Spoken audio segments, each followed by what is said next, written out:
Welcome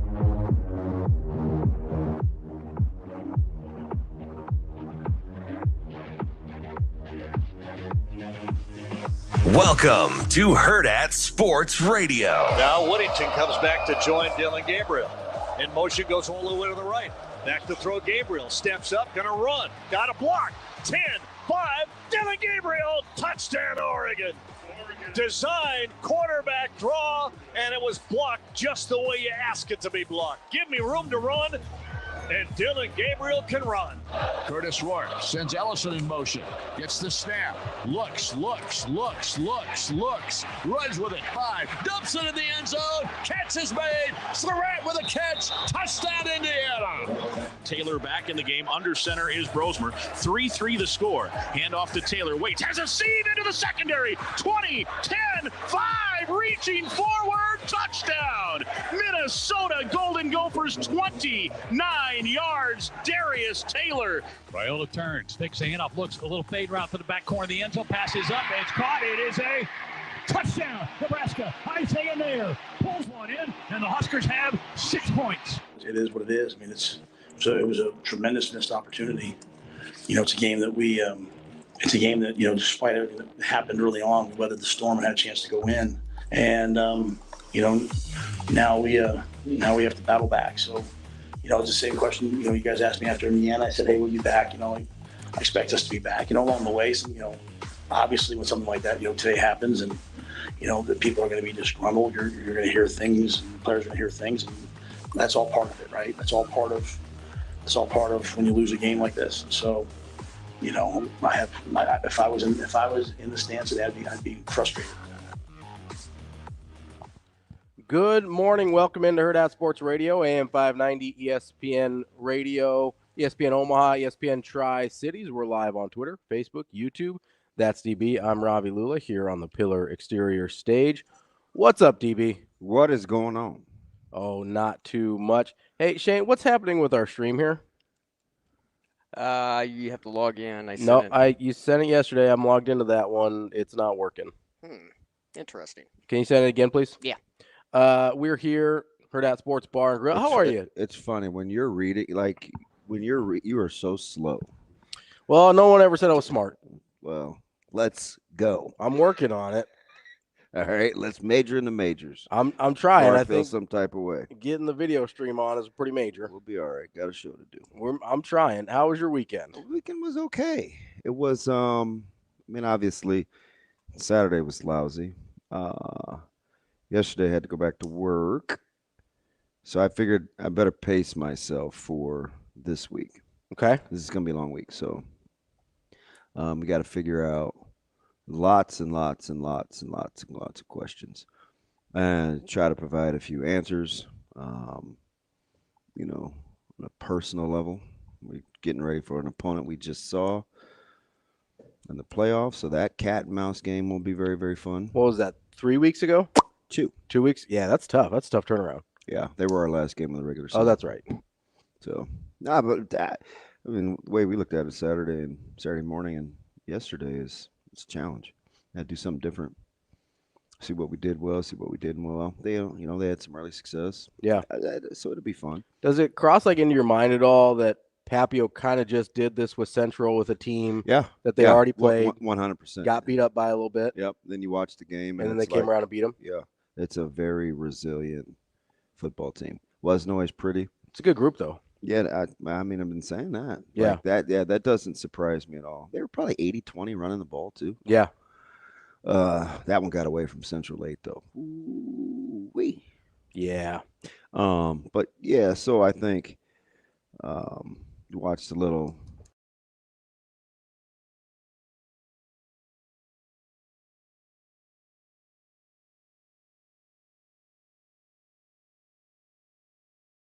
pot shots on social media, and it's like I don't understand what you gain by that, but I'm you're different. Mm-hmm.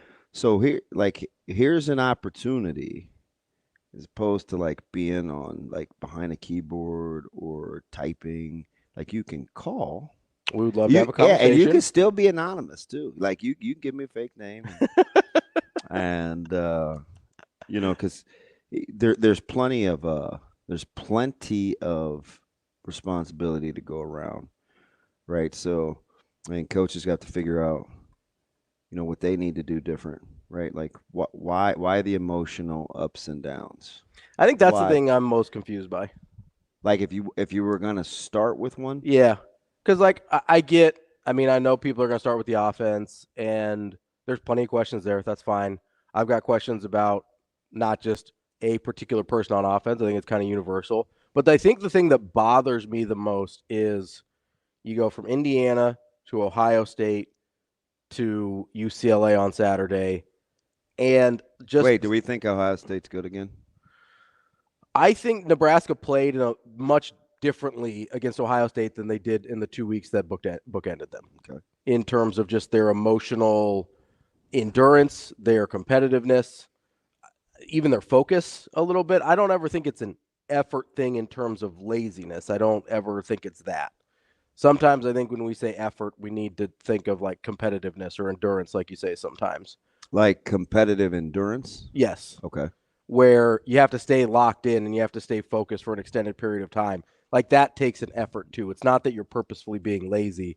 It's that you maybe haven't trained yourself up to be emotionally or competitively have that kind of stamina, right? And I think that's an effort thing too, not just, I don't feel like going hard right now. Yeah, I think so. On the heels of that, before you get going, so I think the glaring thing is this, it's twice now coming off a bye where you feel like, not Nebraska coming off a bye, but UCLA coming off a bye, and Indiana and Nebraska both coming off a bye, where you feel like the other team had a way better game plan. Yeah. Yeah. But then in between, when Ohio State was coming off the bye, you didn't get that sense. Now, there's lots of reasons for that, potentially, and I don't know which is which, right? Especially for Ohio State. Hypothetically, for Indiana, you may be thinking, this is just who Indiana is, right? Well coached, same guys in the same program, like they know how to do what they're doing, so that doesn't change. Ohio State may have been thinking, yeah, we're coming off a loss. Okay, what do we want to fix us?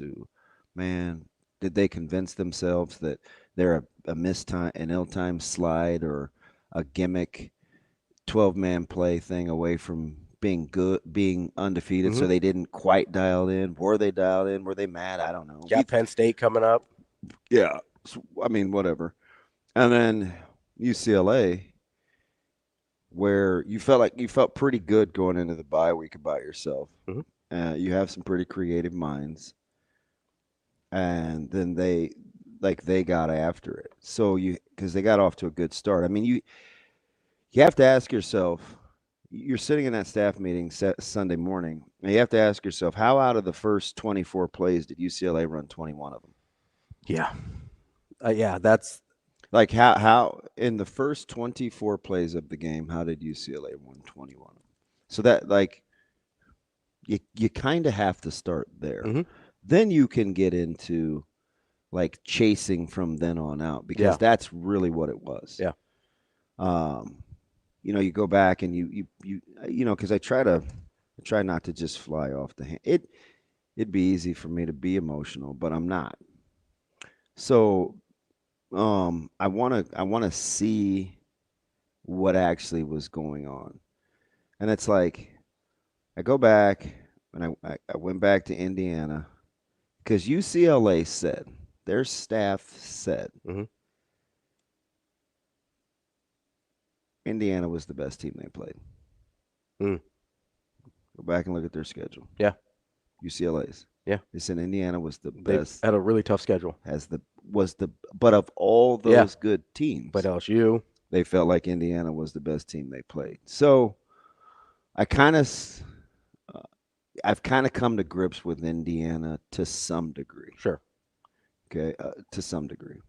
Not the controllables as a player, right? Because I felt like, man, I don't know, man. Mental prep was just okay. But you look at them as a team where, hey, they're good enough that if you're not locked in, they're going to embarrass you. Yeah. That's fair. Yeah. So I go to UCLA and I'm thinking, fudge. Like, these guys are winning. They're winning their man concepts. Yeah, they're one-on-ones. They hadn't been doing that. Yeah. So is that them? Is that a Nebraska is that a thing? Nebraska thing? And it was a little bit of both, right? If I'm supposed to leverage and be on top shoulder, like, then get on the top shoulder. Mm-hmm.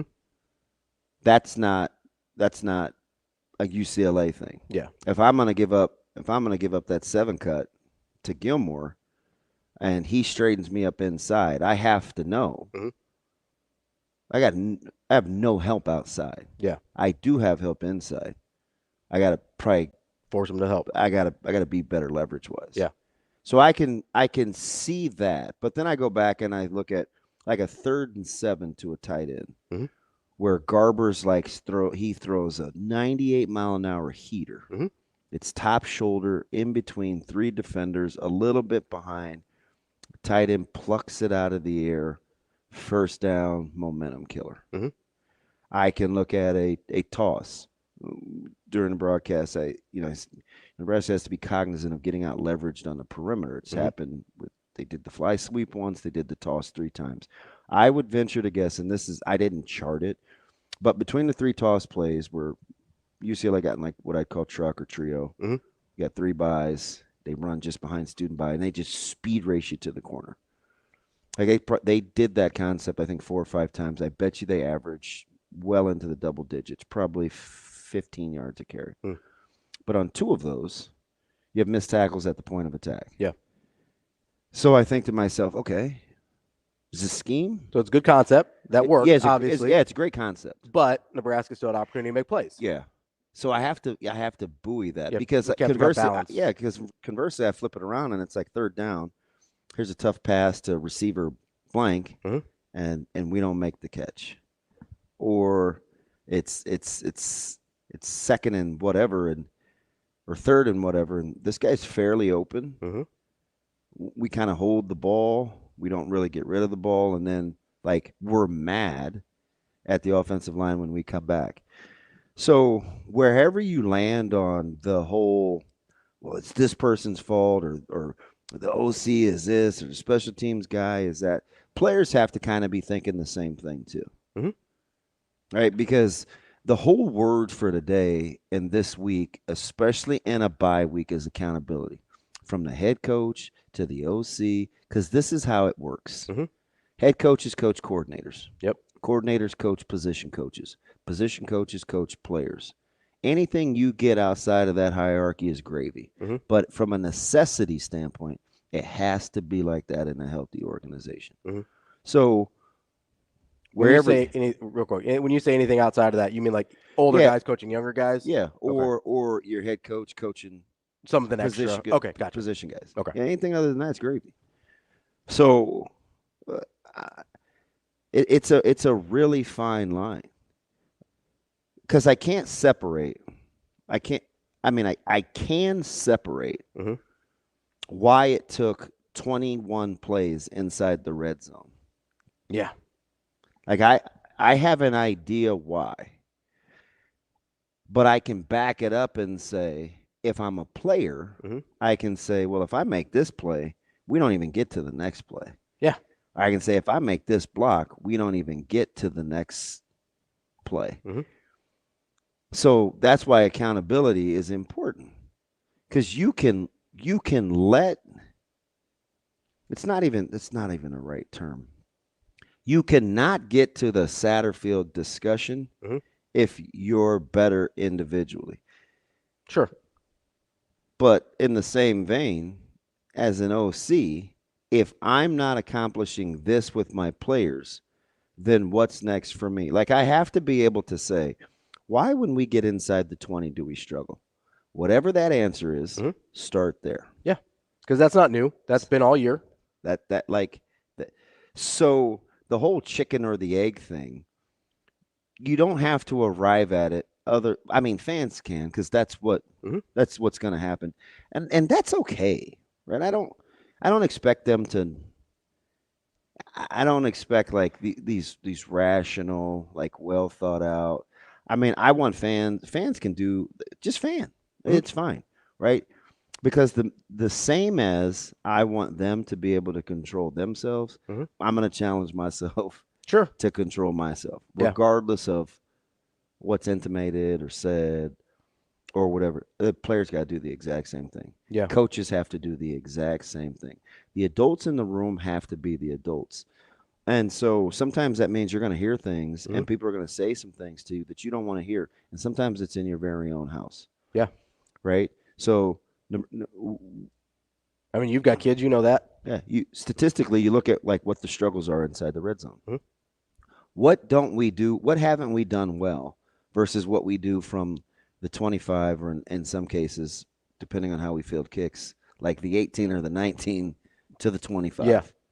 Okay, like haven't run the ball well inside the red zone. What's different there? What goes away? Is it condensed? Is it not condensed?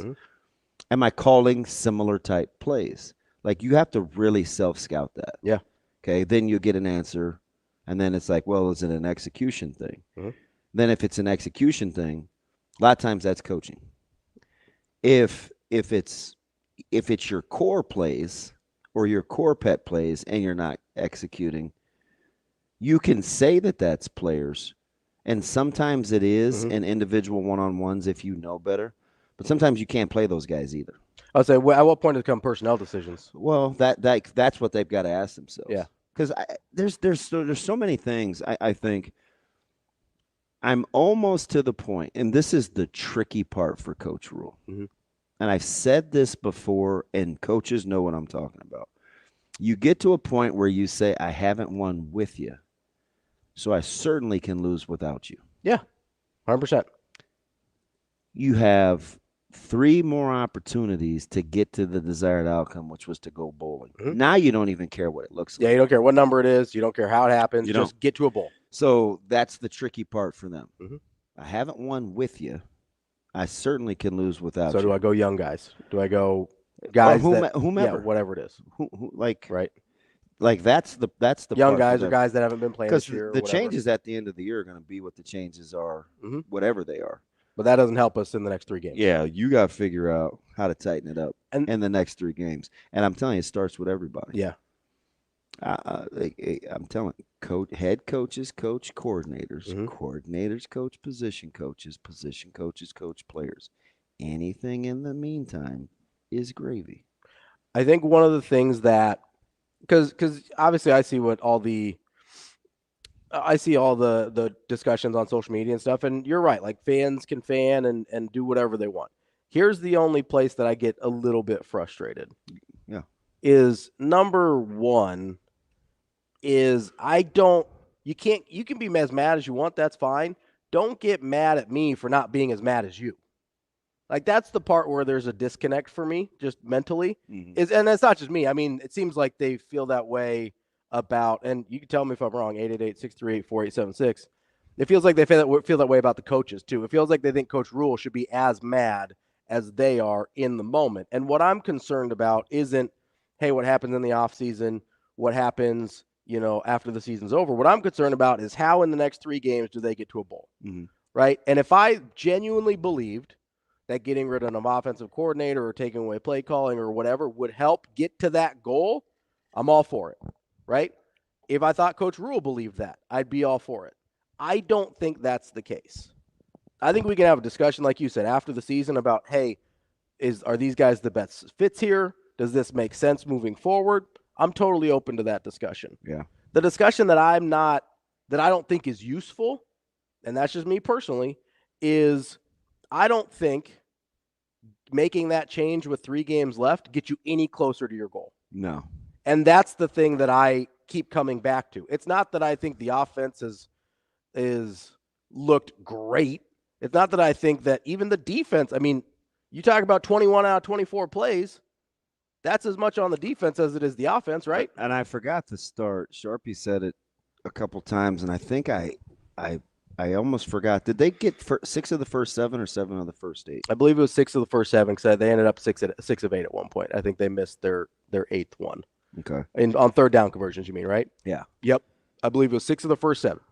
So it's like, and you have to learn to, it's like when people say something to you, that you may not like originally, it's like, okay, is there any truth to what they said? Sure. Right? Can I eat that part of it and spit out the rest? Because I think you have to be able to figure out, even as a coaching staff, listening to narratives and critiques, what part in there is true? 100%. Yeah. That I feel like I can do something with and settle on, and what part isn't. Mm-hmm. So you really got to be able to eat the meat and spit out the bones. Let's get to our guy Les here on the Hurrdat Hotline. Les, what's going on, man? Les, what's up? Yeah. Les, hey, how are you, buddy? Good morning, guys. Good morning. Hey, dislocated jaw, but other than that, awesome. Oh my goodness. Hey, listen to you, DB. That first segment before I called, that was awesome. You kind of answered a lot of my questions, but just calling in as a lifelong fan, took me to my first game back in the late '60s, homecoming game. Got beat by K-State. Been a fan ever since. Mm-hmm. And it used to be, a loss used to just kill me, put me into a deep depression for a couple 3 days. And now I don't know. I don't like the feeling I'm getting now, because now it's kind of like the give a damn is gone. Come next time we play, I'll be all 100%. But it's like the losses aren't bothering me as much as I think they should. If that makes sense. Are you sure, Les? Are you sure? You know what, Damon? I think maybe not. Maybe you're right. Maybe they are bothering me. I'm just trying to cover it up. It sounds like a coping mechanism, if I'm being honest. It seems like you're just trying to cope with it, which I get. So how much of it, Les, because you're super smart, you don't get to be that successful being a ding-dong. How much of it is you're protecting yourself for the duration until you see a solution?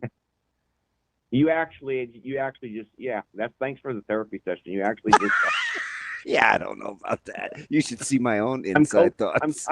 I'm coping with it. So, but just differently, just because clearly affect the way I would maybe.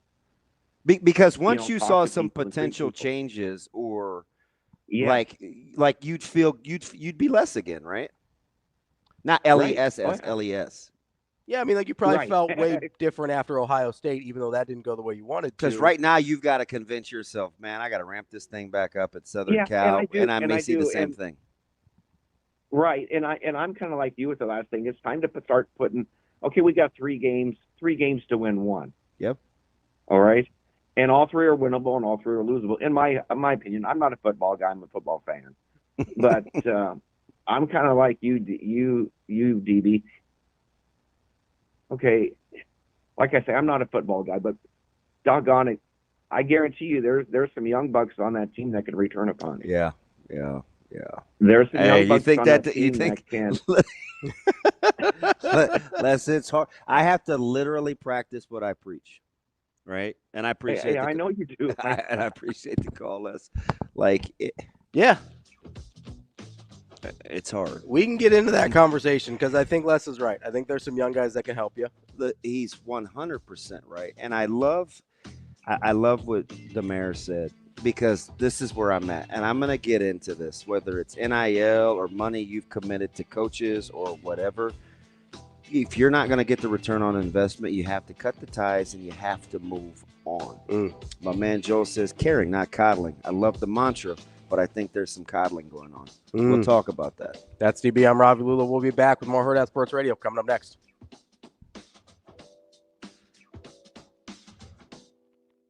We will be back.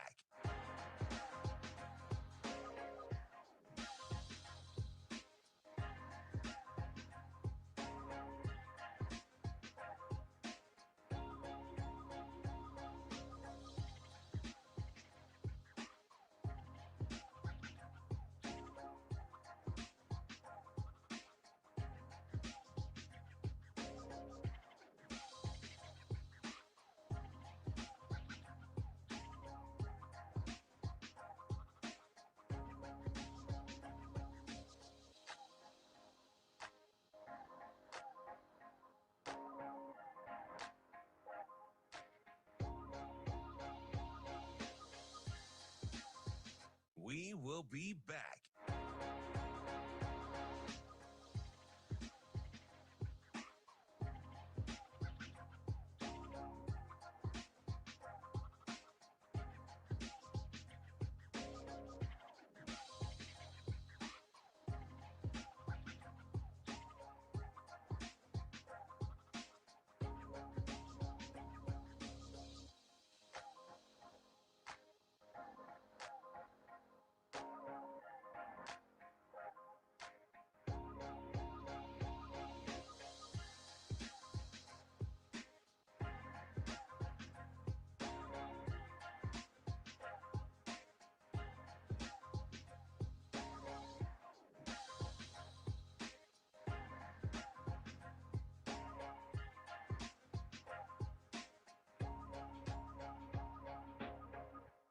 will be back.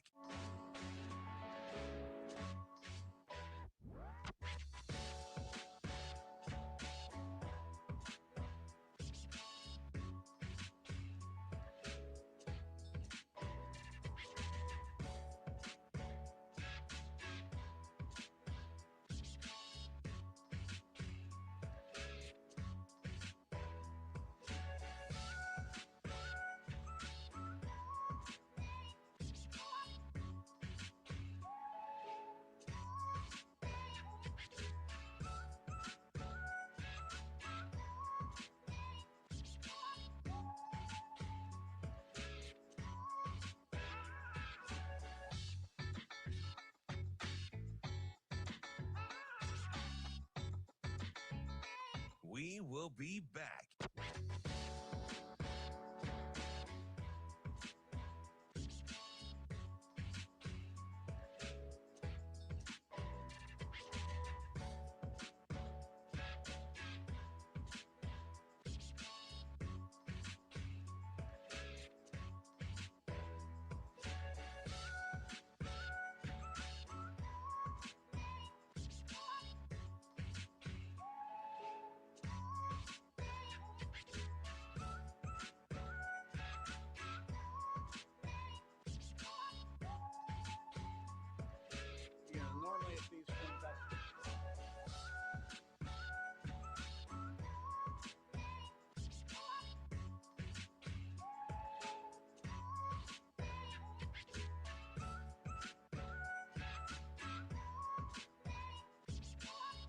We will be back.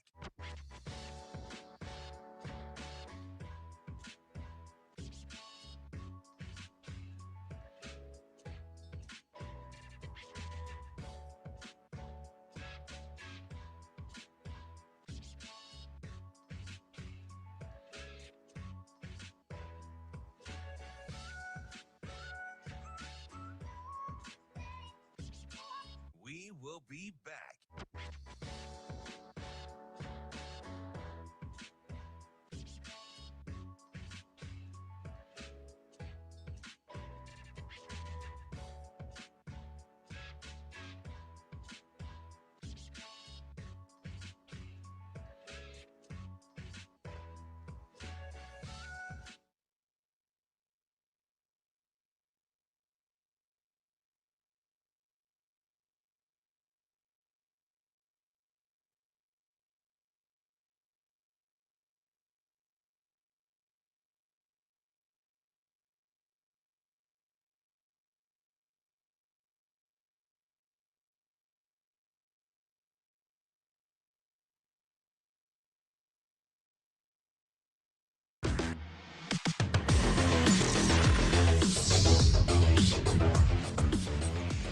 You're listening to Hurrdat Sports Radio. Well, I think, sometimes, you have to give credit to the other team. They scored 35 points last time they played, coming off a bye. I thought they threw and caught. It wasn't like a game, other than that one crack toss, it wasn't a game like we didn't tackle.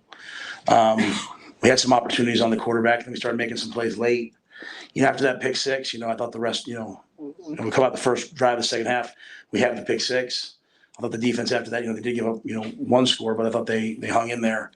But I think a lot of credit has to go to UCLA and their passing game and the things that they did and quarterback making plays. Tommy got back out there. He went and played. So, I don't think this didn't feel like they weren't trying or anything like that. Just this was a good offense today, and I told them I prepared them. It was 17-17 against LSU. And late in the third quarter, going into the fourth quarter, just LSU made the plays in the fourth quarter. And I wanted to get to the fourth quarter and make more plays than they did. And, we came close, but we just didn't do it. Welcome back to Hurrdat Sports Radio, AM 590, ESPN Omaha, ESPN Tri-Cities. That's DB. I'm Ravi Lulla here at Hurrdat Sports Bar and Grill. Before we get into anything else, you want to get to Lance first? Pardon? You want to get to Lance first? Did I scare you with my delivery? No, you just pointed, so I didn't know if you were going to say something or if you want to get to Lance. Yeah. Wait, let's get to Lance. Lance and Lincoln, what's going on, man? Hey, guys. I have a couple of questions. L. Beezy off the heezy. What's up, buddy? How are you guys? Well, you know how I am. Yeah, it's rough out here, man. You know how I am. But I mean, I just tell myself, I think it could be worse. Here. Let me ask you something before I give you the runway.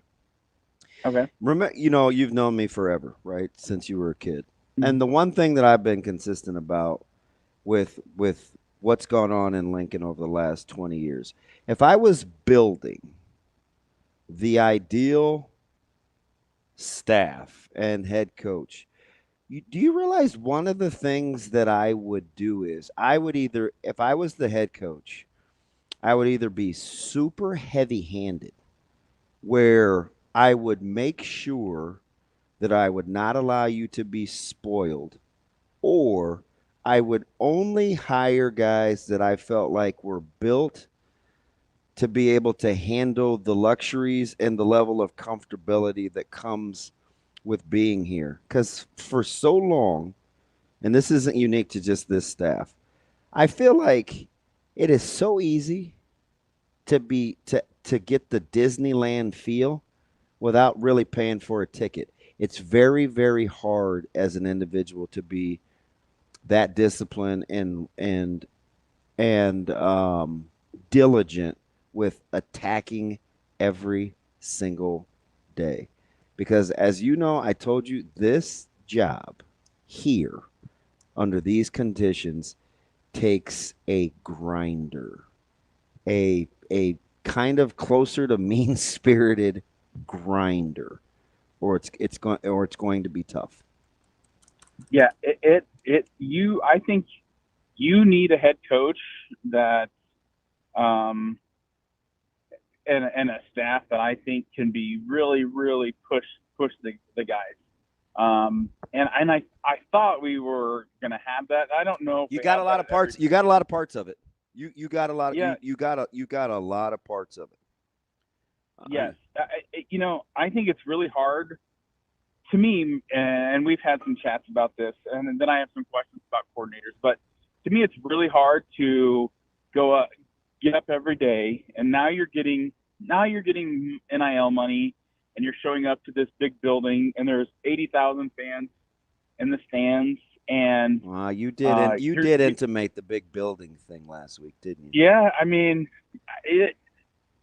it's got to be really, really hard, not just on the coaches, but I think on the players, right? Because,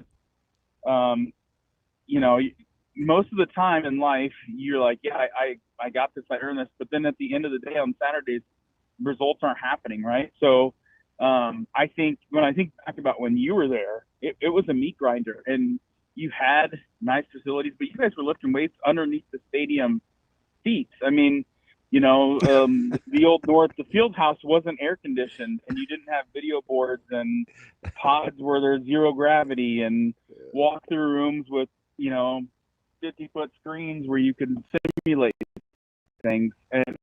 But you guys had the results on the field. So we've seen sort of the flip side and the in-between, and I think we've seen enough to maybe know what we probably wouldn't do when hiring staff and see our blind spots. But my question about coordinators is I'm generally on agreement that you don't fire a guy with 3 games left. But then I think about what we had when Frost left and we moved Bill Bush over. If I know I need to win 1 game, and I don't think we've gotten better since probably that Colorado game, or maybe you could say some of the Purdue game. Can you use that as a way to sort of motivate your guys to go and win a game? Like, I mean, this is kind of maniac level stuff, but like thinking of the 3 games of which one gives you the best chance to win. If you were to say, go to Glenn Thomas, who I know is co-OC, but give him play calling duties, is there a spot in the season where that would motivate a team, even just for 1 game? Because I don't think you can, if things start to get really hairy, if you're going into year 3 with 2 or 3 new coordinators and, not making a bowl game yet, even though I think you have some pieces in the pipeline that'll turn some dividends over, you worry about running into no man's land with your roster of like having a year or 2 of futility where it's almost impossible to get your head back above water. I appreciate the call. So does it depend on how the team feels about that particular guy? Yeah. So there's a lot in there. Number one, hear my heart. I think I don't have any questions. None.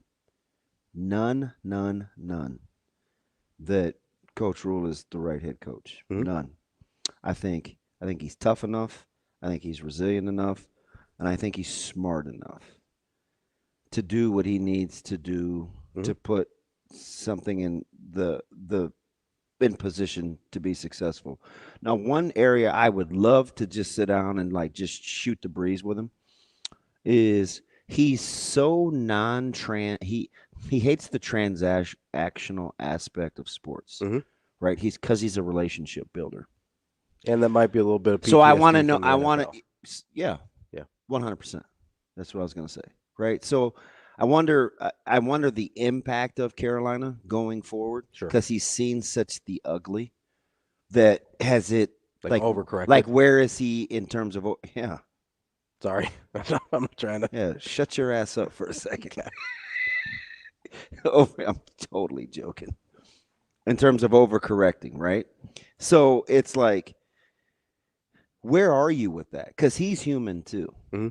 So I want to back it up real quick before I let you get into what Lance said. Is when Joel said the caring, not coddling, and Lance talked, because he intimated this last week, and I really didn't give it any attention because I'm like, fudge, man, as hard as he is on some of his staff about like when they've gotten pay increases and stuff, I certainly don't worry about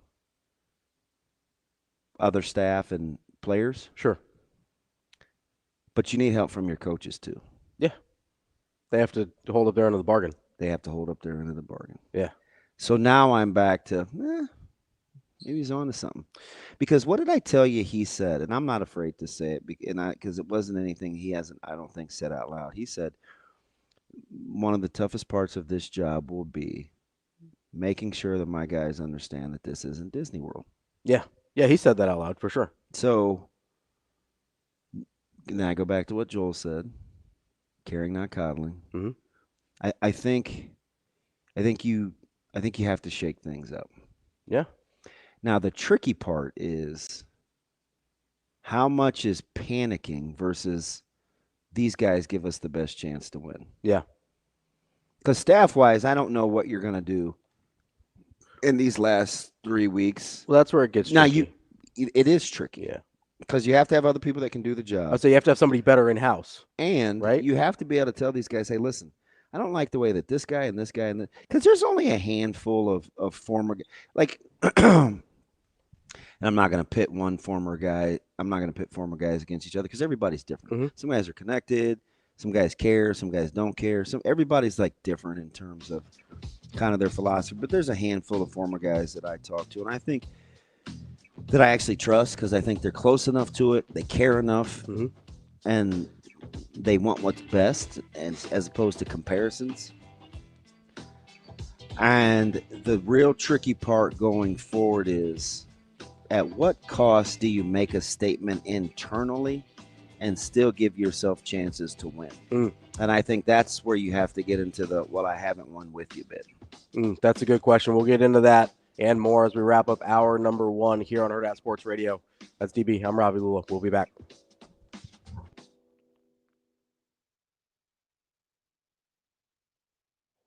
You know, normally at these things, I stand up here and we're picked to win the league. You know, normally at these things, I stand up here and we're picked to win the league. It's just usually how it's been. I have been picked next to last twice, which we're picked 17th out of an 18-team league, and I get it. The 2 times we were picked next to last, in 2022, we won the conference championship. And in 2017, we inherited an 8-45 team and won 8 in a row and played JMU the last game of the year for the conference championship. Now, I'm not into making predictions. That's just a historical fact. Okay? So I know you guys have been waiting for me to say something crazy. That wasn't quite crazy. We will be back.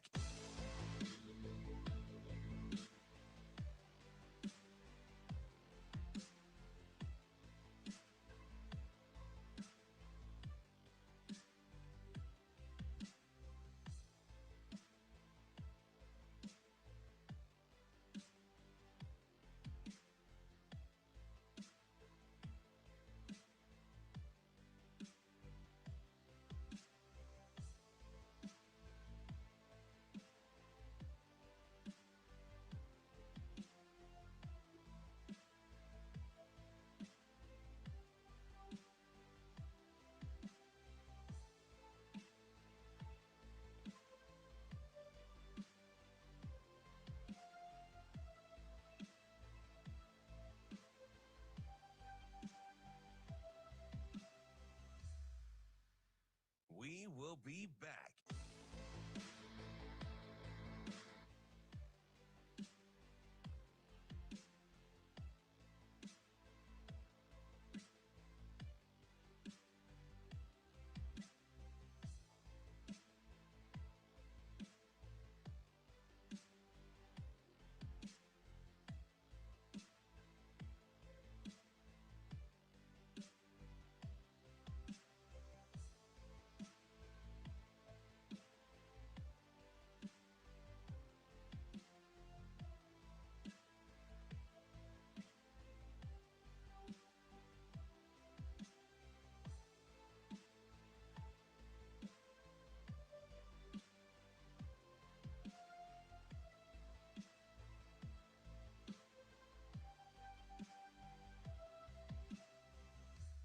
We will be back.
You're listening to Hurrdat Sports Radio. Yeah, I think a lot of that, again, goes back to third down. The football coach in me wants to say one thing, but I never want to come across as an excuse. You're playing these teams coming off buys, and they're doing different things against you, right? They've studied you for 2 weeks, and they studied themselves, and they're coming out and they're throwing something new at you. And I think, you get a series in, you kind of settle everyone down. But, we have, this wasn't good enough. You have to play better than this. You have to come out and you have to make plays, and you can't ease your way into it. Jacory made a couple of big plays that really allowed us to move the ball down the field. But we've got to do more early. But with that being said, we've fought our way back into it. But there's a lot of areas, obviously, Mitch, that need to be better to have a chance to win these games. We're back here on Hurrdat Sports Radio, AM 590, ESPN Omaha, ESPN Tri-Cities. That's DB. I'm Ravi Lulla here on the Pillar Exterior stage. I want to get back into what Lance was talking about there at the end of his call, because he brought up a question about, hey, can this send a message to your team? Which part? With the OC. Oh, no, did he say OC by name or just coaches in particular? I think he said coaches. He said coaches. No, he said coordinators. You're right. Yeah. You're right. He said coordinators. So I'm going to assume he means OC. Yeah. Because despite some concerns, I think most people are so cool with Tony White. What? What? Nothing. T. White is fine. No, I get that. Let's not go crazy. I'm not. I'm just saying, the defense had lapses too, right? If you don't stop acting all sensitive. The defense had lapses too, right? Relax. I'm talking out loud. You're getting me in a moment in which you better buck up, Buttercup. I'm here. I'll never be disrespectful like that. You're good. I'm thinking out loud. All right. T. White is fine. The interesting thing that we have to be careful of is we can't gravitate towards the lowest common denominator, right? I've seen enough of that sometimes as a cultural group. Don't do that with the fan base. Mm-hmm. Don't gravitate towards the lowest common denominator. So we can't be moved by the whole, like the empty can rattling the loudest thing, right? So you have to be careful about giving things credence that don't really have much merit. I don't think anyone in the country wouldn't hire Tony. Everyone in the country would hire Tony White on the open market. 100%. Everyone. So it's not anything that really even needs to be broached unless we're giving in to the lowest common denominator. There's lots of other things that happen defensively where you look at what happened situationally. Now, this is the total coaching, right? If I'm working with guys, we just had this conversation yesterday. Do we want to play? So we did this in the second half against Papillion. They had a hard time stopping it. Do we change? Do we stay? So you get into these deals, right? You're having these. Well, they got tape 2. Then you go back and forth. Okay, well, if we play coverage, then how does it fit this? Then at some point, somebody has to say, wait a minute. What's the desired outcome? It is this. The thing that I think the defense is going through right now, and I'll get to the offense in the same vein if you want, if we're going to get into this. I was going to let you address Lance, but the Tony White thing is interesting because I said this for a couple of weeks now, and I believe this to be true. I think when you have new assistants, especially in an integral role like in the secondary, and you had to start on the fly, there's a couple things at play here. Number one, philosophies have to mesh. Number two, the teaching styles within said philosophy have to mesh. For Nebraska, what happens is the staffs that I think they're going to have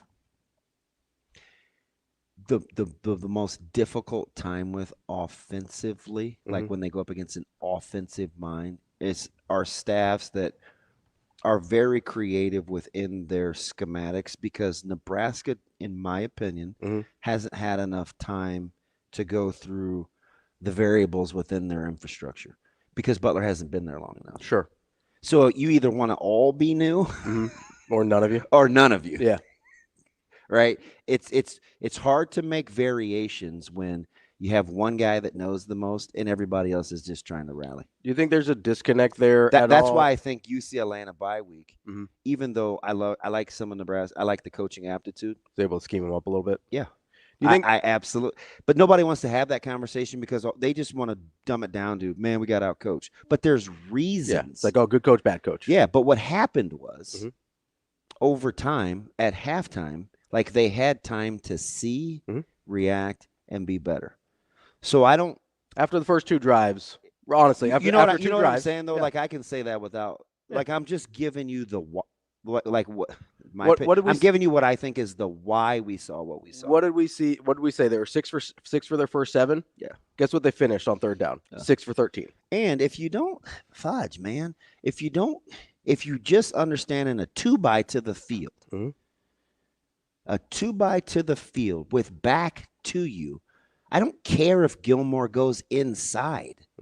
Don't take the cheese. Yeah. It's bait. He has the whole field. He's got a tightened split because he wants to work out. Yeah. He's got all that field. So outside of that, UCLA doesn't score. So I don't, you know what I mean? Like I'm not willing to kind of entertain. And it's not just because I like one guy versus the other. I'm just giving you the reality of how those teaching things work. You know what I mean? 100%.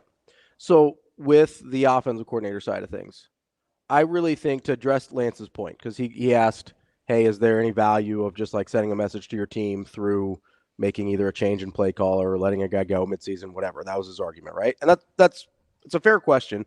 I think the answer to that question is how the team, and that includes the other coaches, feel about the guy that's being made an example out of, right? If there's an inherent disconnect between Satterfield and the players, or Satterfield and the other offensive coaches, then yes, sending a message can be useful. And that falls, I don't know why, I came up with a list on my own of, like, hey, if I were to change a coordinator in season, what would be the reasons I would do that? Yeah, that's funny too, because I've got a list of what I think is coaching and which is player. Because number one, we at the fans just have kind of dumbed it down, like they just hate Satterfield, right? But I looked 4 weeks ago, and I get people weren't thrilled with the offense then, but when Dylan Raiola is making throws, it looks a lot better. Yeah, right. Like we can sit here and say that, right? And still be like, yeah, we think Dylan Raiola is going to be really good. He's not making some of the throws he made a month ago. I've just never seen a player get more comments couched. Yeah, he missed a lot of throws on Saturday. We're as guilty as enabling as anyone in Lincoln that gets a paycheck. I hear my heart. I think we're terrified he's going to leave. It's incredible. I think that's what it is. It's incredible. But it is absolutely incredible. So I think there's basically three reasons why you would make a change at coordinator in season. Number one, you have somebody in-house that can do a better job. Number two, you're the Los Angeles or Las Vegas Raiders. Well, they're dysfunctional. So maybe that's number four, is you have a dysfunctional franchise. Didn't they just fire their OC? Didn't they just fire their OC yesterday? They did. And their offensive line coach and somebody else on the offensive staff. It happens. It's just a whole cleaning house. All right, go ahead. So number one, if you've got somebody else better in-house to do the job, that makes sense, right? You got a better alternative. Gotcha. I got it. I don't think that's the case currently. Number two, something off the field happens, you got to let him go. That's an obvious one, right? The third one is what Lance was talking about, or what I'm talking about with Lance, is if there's an inherent disconnect, like if the coach has lost the room. Yeah. And you just it's not coming back. Well, what's everybody talking about this morning? Was the murmurs that everybody saw on Saturday. Well, Coach Rule had the play sheet. Yeah. Coach Rule had the play sheet. I'm well aware. Yeah. Well aware. So unless one of those things is true, and I don't know, I'm not sitting here pretending I don't know things that I know. I don't know. What if the disconnect was between it's not like he hasn't pulled play calling duties from Coach Sat before. 100%. And we would never know because he's not going to say it. He's not going to do that to them. He's not going to say him out loud. Like, even if he hadn't been coaching, even if he hadn't been calling plays for a month, we would never know. Yeah. He would never tell us. We've wondered how many times does this happen? Let's be honest. With Nebraska? Yeah. A bunch. Yeah, right. We happened with Frost on the defensive side, on the offensive side. Happened with Pelini, with Coach. Yeah. I mean, we do this all the time. It's just what we do. Who's calling plays? It's just I don't know who's calling plays. I just think it's interesting that we we in the general masses want people to be better than we're willing to be. Yeah. Yeah. And why? Because they make more. Which, it's funny. Somebody brought that up to me. It's incredible. Somebody brought that up to me. They go, hey, because I brought up the fact that Raiola has been missing some stuff. Yeah. And I was like, hey, I don't know if you can see this on TV or not, but in the press box, when you're seeing from the bird's eye view, that's the worst thing that's ever happened to you, isn't it? There's a lot. Best and the worst. Yeah, there's a lot of dudes open. You look at it differently. I'm just like, oh God, you got to make some of those throws, bud. Yeah. And so I'm sitting there and I go, hey, like I get that, maybe we don't love. It makes it hard to be critical, doesn't it? Harder, yeah. Yeah. Of Satterfield for sure. But then you could say to yourself, okay, makes it easier to be critical of other things. You're inside the red zone. You ran the ball twice out of two back. Mm-hmm.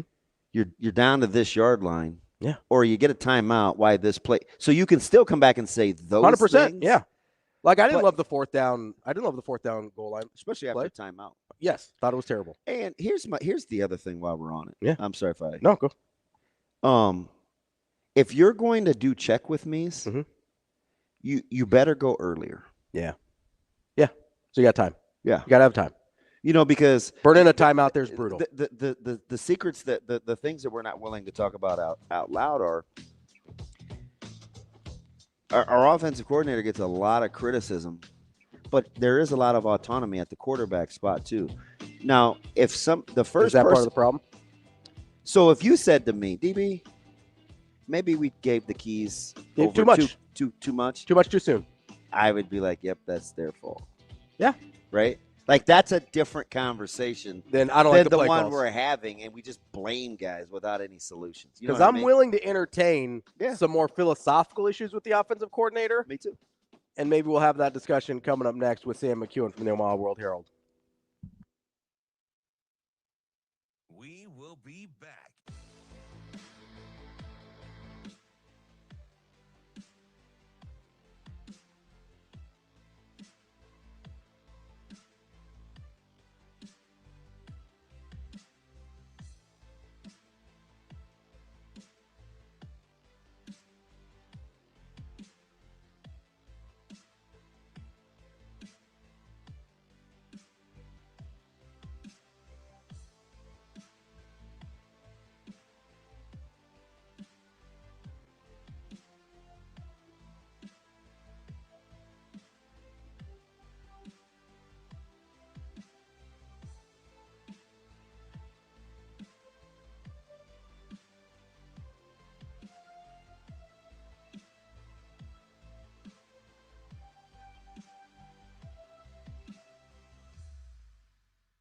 We will be back.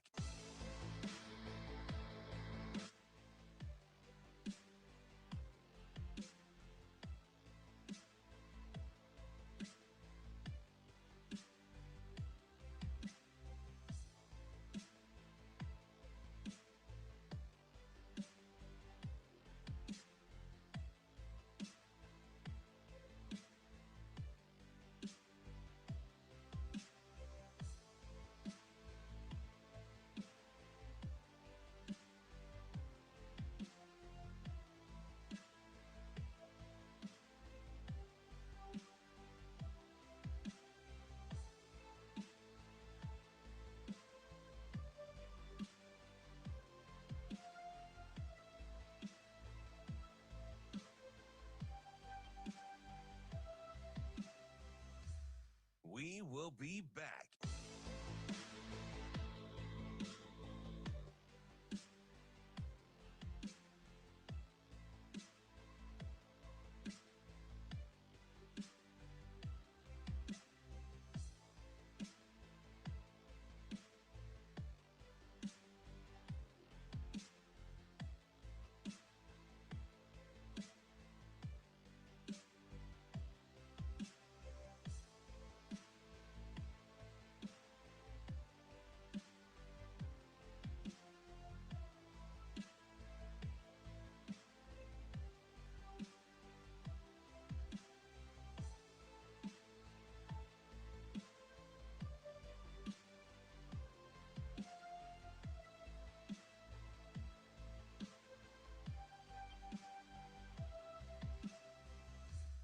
We will be back.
You're listening to Hurrdat Sports Radio. Here is the sports editor for the Omaha World-Herald, Sam McKewon. That's fine. That's fine. That's fine. Sam McKewon. We're gonna throw the ball, and you just stand back there and throw it where you want to go. That kind of thing. Sam McKewon. Are you guys going? Sure. Now, Sam McKewon. In terms of everything that went wrong, in the first half, I came in to the guys, Sam and Locke, and I said, it's about as bad a half of football as you could withstand between the offense and the defense. And it was 13-7.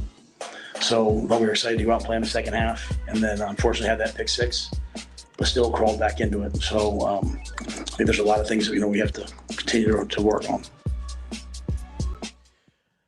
Joining us now to kick off hour number 2 on Hurrdat Sports Radio is our friend Sam McKewon from the Omaha World-Herald. Sam, how are you this morning?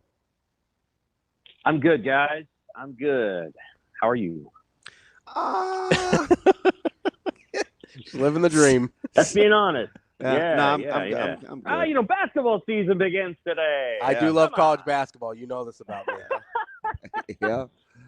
It's too early for basketball. It's got to be 2 weeks from now, but they're starting it anyway. Yeah, rock chalk, preseason number 1, man. It's like, yeah, that's right. Death taxes and KU with expectations. But Sam, so here, this is the question that I've gotten all week, or not all week, for probably 48 hours. And full disclosure, the reason I struggle with it is because I come from an era in an environment where this would be blasphemy. Okay. So I'm trying to unlearn and evolve with the times. But I get this question a ton. Hey, Dylan Raiola isn't playing very well, but how much of his backsliding or regression is on the coaches? Right? So what I hear is we're like we like accountability, but we like it based on whether we like a guy. And I come from right. You're vibing with me. I can't wait to hear your response. I played with some fellas, right, and I never felt like T. Fraze was bigger than the program. I never felt like LP was bigger than the program. I never felt like Zach Wiegert was bigger than the program. I didn't feel like Trev Alberts was bigger than the program. We always talked about this team unified thing. Do I need to get over that, or how is that partly our fault for speaking this narrative into existence? That it's the coach's fault that Dylan isn't playing well? That we we pick a side. Right. Yeah, I mean, I don't know. I think the way that Dylan has been talked about by the coaches actually lends itself to it has to be the coaches, because at one point they said we got to get everybody to where Dylan is. Yeah, which I'll be honest with you, I did not really believe. No, I thought that was an interesting statement, and I'm like, I don't think that Justin Evans is not vibing on the level that Dylan is. So I think there's been some things that have been said, and I respect Justin Evans. That's what I'm saying. I think there's some things that have been said that have set him apart in some ways. And, as Matt Rule said in his Ohio State press conference, which I also don't think he should have said, is, do you know how hard it is to come up here and never throw a player under the bus, or whatever he was saying? And so you're seeing some of these moments break open. Why did that bother you, Sam? Because I thought it was a little self-congratulatory. I don't need you to tell me that your job's hard. A lot of people have hard jobs and make a lot less money. No, but wait. I don't want to go. I don't want to steal your.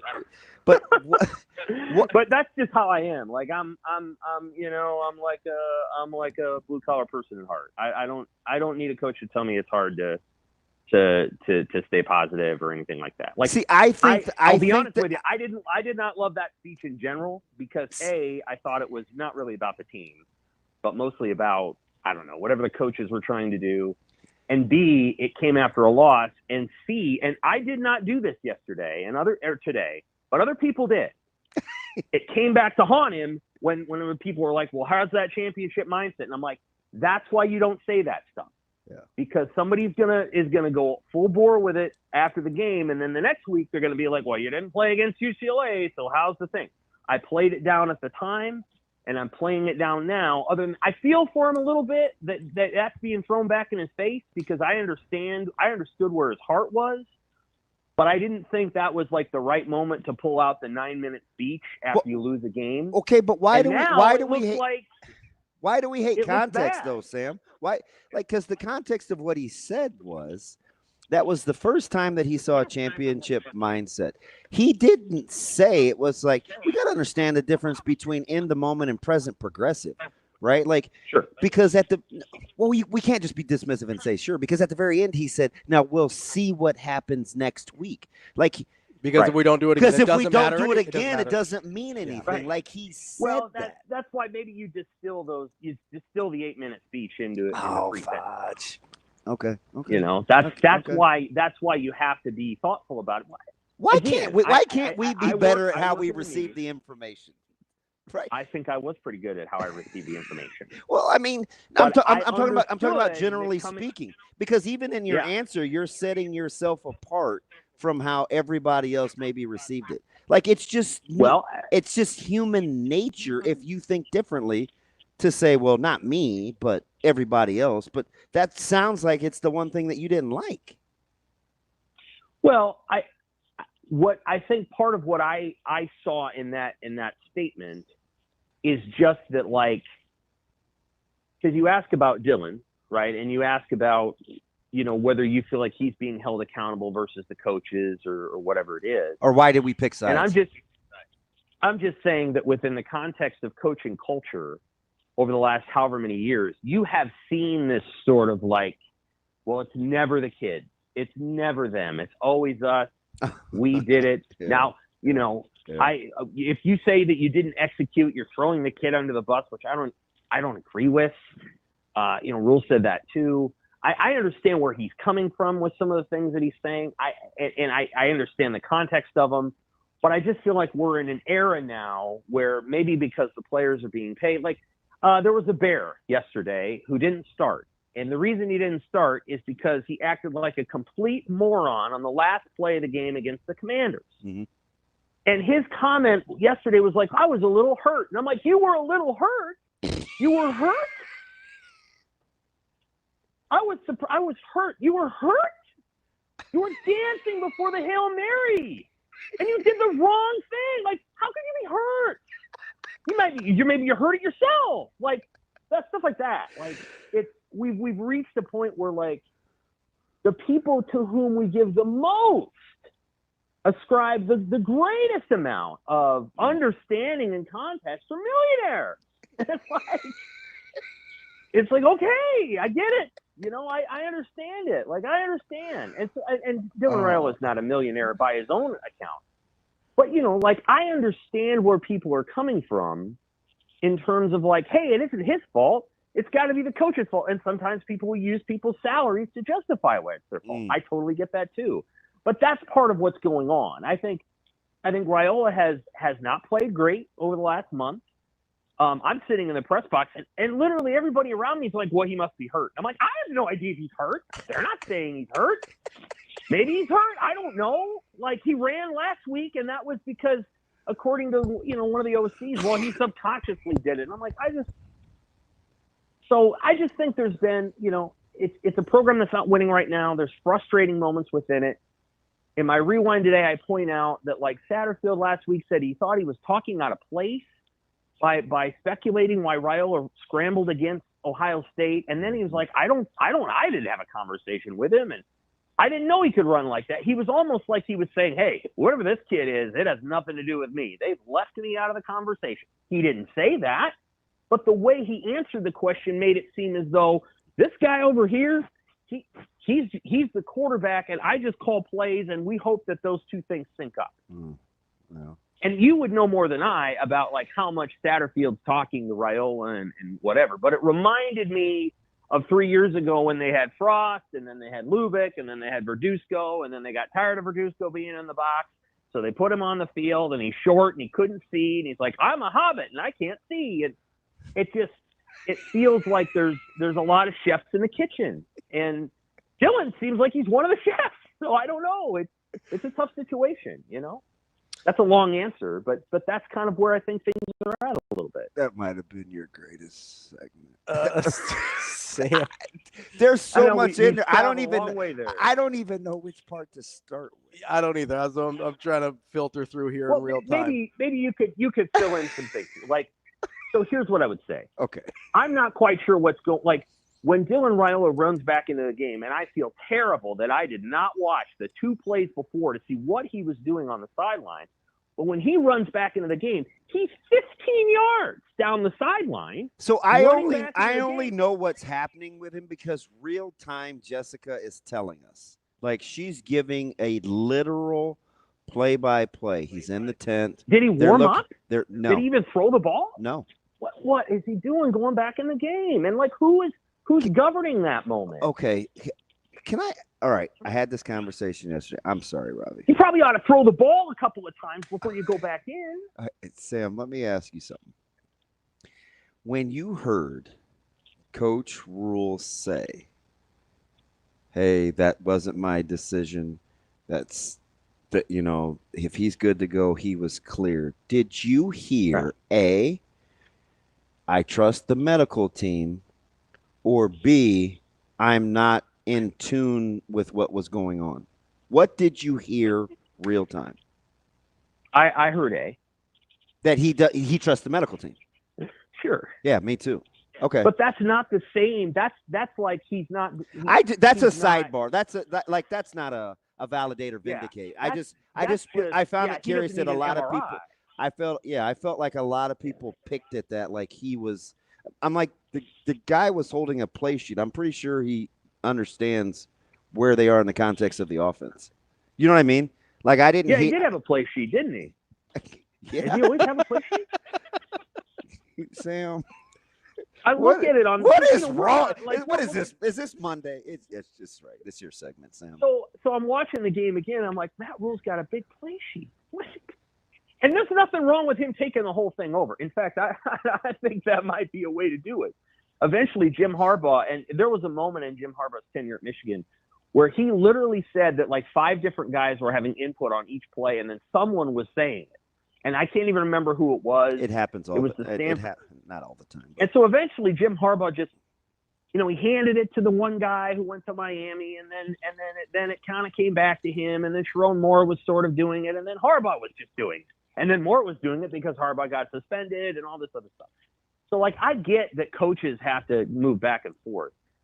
But the moment in the game where Raiola runs back in, he's running back in the game, I'm just telling you that the reaction in the press box, and you were a couple of rooms down, is he goes down and people are like, what's going on? And people literally speculated he ran onto the field to, like, save clock. And I'm like, that's not what's going on that's there. That's not what happened. No. Like, you wouldn't do that. You wouldn't make that kid do that. But I noticed he was running from, like, 12 yards away.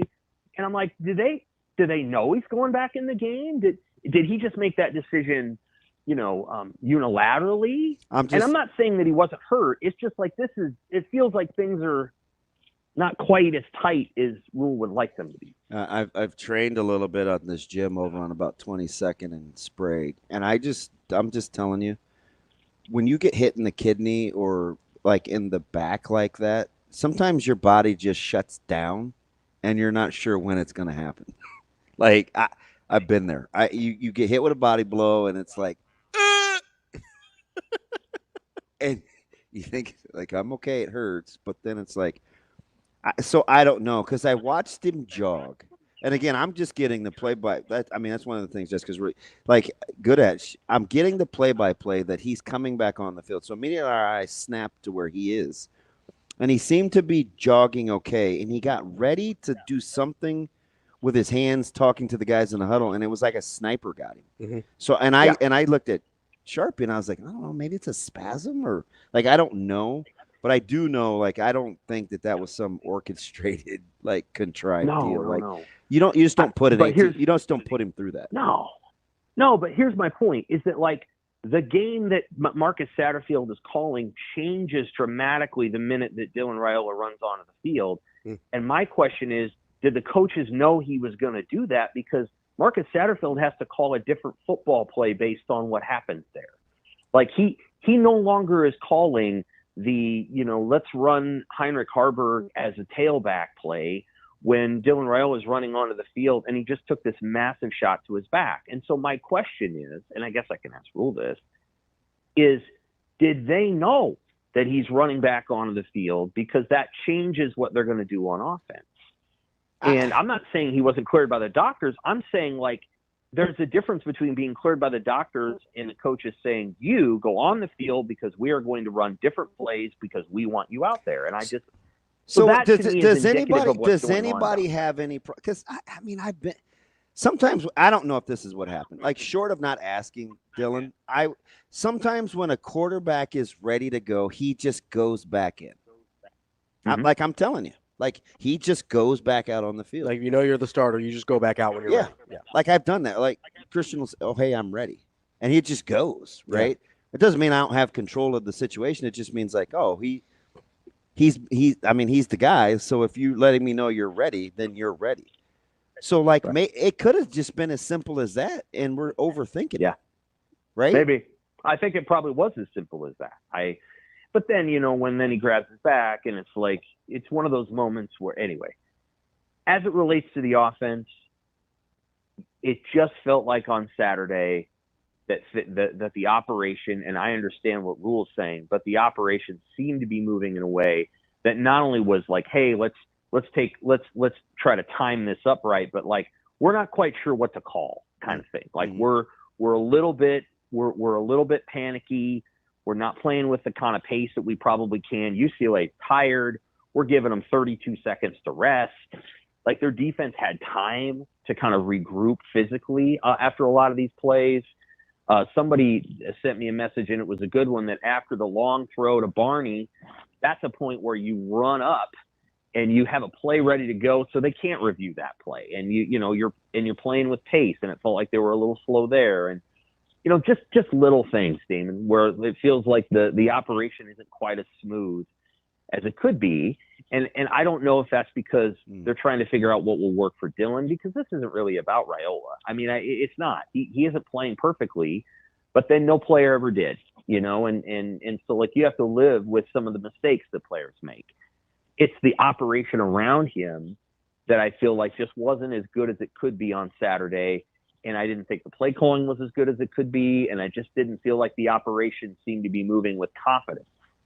And I thought fans saw that too. And they were getting annoyed by the time it was taking to do everything. And it just felt like the process was slow. That's just my perception of it. Rule knows way more than I do, and way more than I would ever know. No, I mean, he can count, right? He can see that it's 21 plays in the red zone, right? I mean, that's a big number. To not be yielding the points you wanted, right? Yeah. He knows his stuff. And so, like, I understood what he was trying to say as it related to the clock management. But from my own perspective, I'm like, man, I'd like to have 4 minutes to run that last drive, because I've seen this operation in 2-minute situations when Dylan's not out there, and it's a slog. I'd like to have a run. I'd like the opportunity to run the football a little bit on my final drive versus doing what they were doing. What's ironic is that Heinrich Harburg threw a pretty good pass that was intercepted. It's just that the UCLA safety that came over is a really darn good football player, and he made a nice break on the ball. He dislodged Barney from the ball, and it was picked off by somebody else. It was a good play by the UCLA player. Harburg did really nothing wrong on that play, in my opinion. He threw a good ball, and UCLA just made a better play. And the reality is UCLA had pretty good football players who might have just overall been a little bit better than Nebraska. And that's probably hard for Husker fans to swallow. But on Saturday, it seemed true. It seemed that UCLA was just a little bit better than Nebraska in some areas. And that probably was a cold water in the face. Sam, how do you weigh whether it's offensive play calling, defensive lapses with guys that older guys that we think are good, that we think have a lot of talent, versus them just not executing, right? I mean, we brought up the execution thing with talking about Rule earlier, but like at some point, do you just have to say, and DB brought this up, hey, we're not winning with you, we can lose without you, and play different guys? Like I don't, like, how do you kind of weigh that in your mind while having this conversation? Because there's a lot of guys out there that we think should be making plays that aren't making plays? Yeah. Are we thinking on the defense or on the offense? Pick one. Well, I'm going to defer my feelings on the defense until all the way to the end of the season, because I think I want to see it kind of play out, because maybe they'll come out and win 3 in a row. It's possible. And the defense will be the reason. They'll be like, you know what? Sure. They came through. I think, but it's interesting. I think that unit hasn't quite been what everybody hoped it would be this season. Wait, which week? Which week though? Because while you're not wrong, like which defense are we talking about? Because there are times they're really, really good. Mm-hmm. And even when we didn't think they were good, statistically, they were still good. So, like, when you say that, and you're not alone, there's probably 90% of the people that think the same way. Like, what are you talking about? Are you talking about Ohio State defense, or are you talking about first 24 plays UCLA defense?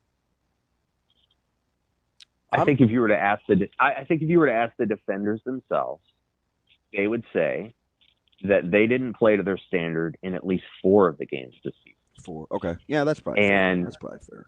And that including Northern Iowa. And so their standard. I think their standard and their expectations. Yeah. Okay. I don't think they feel like they've played. No, I like that answer because I like the fact that it's you're talking about their standard. They didn't play up to their standard of defense. Okay. Right. And so my point is that, like, if we get to the end of the season and they say, we just didn't play up to our standards in half of the games that we played this year, then I think there's some questions you can ask and maybe some conclusions that can be drawn.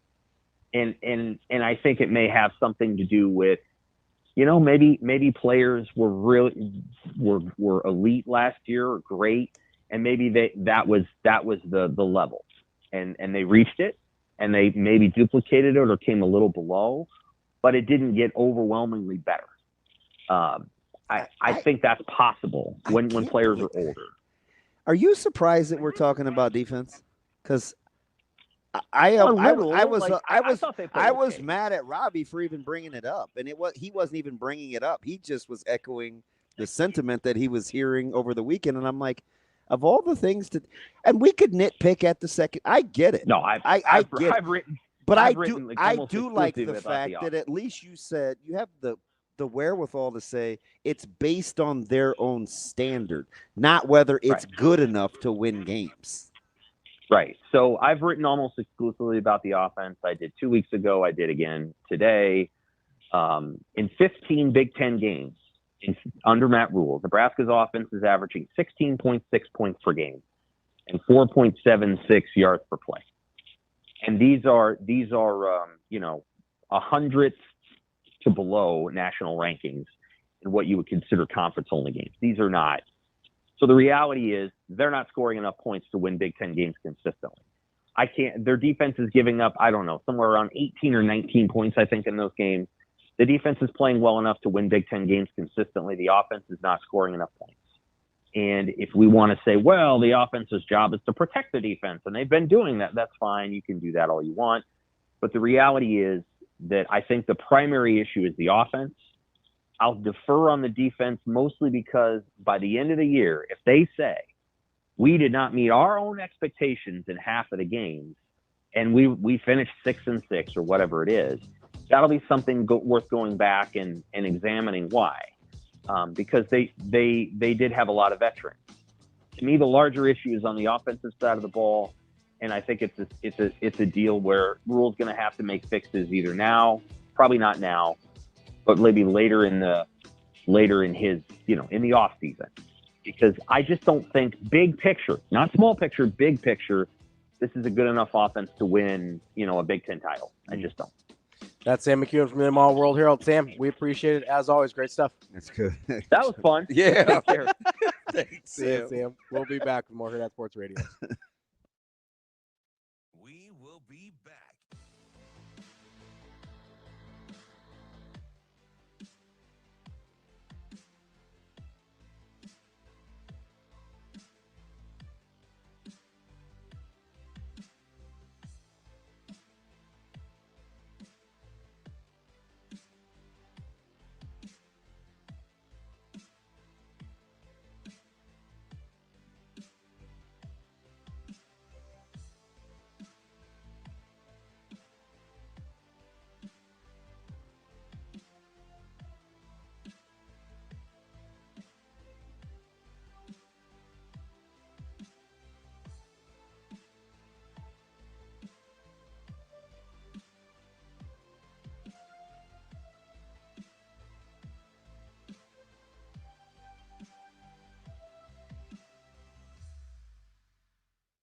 will be back.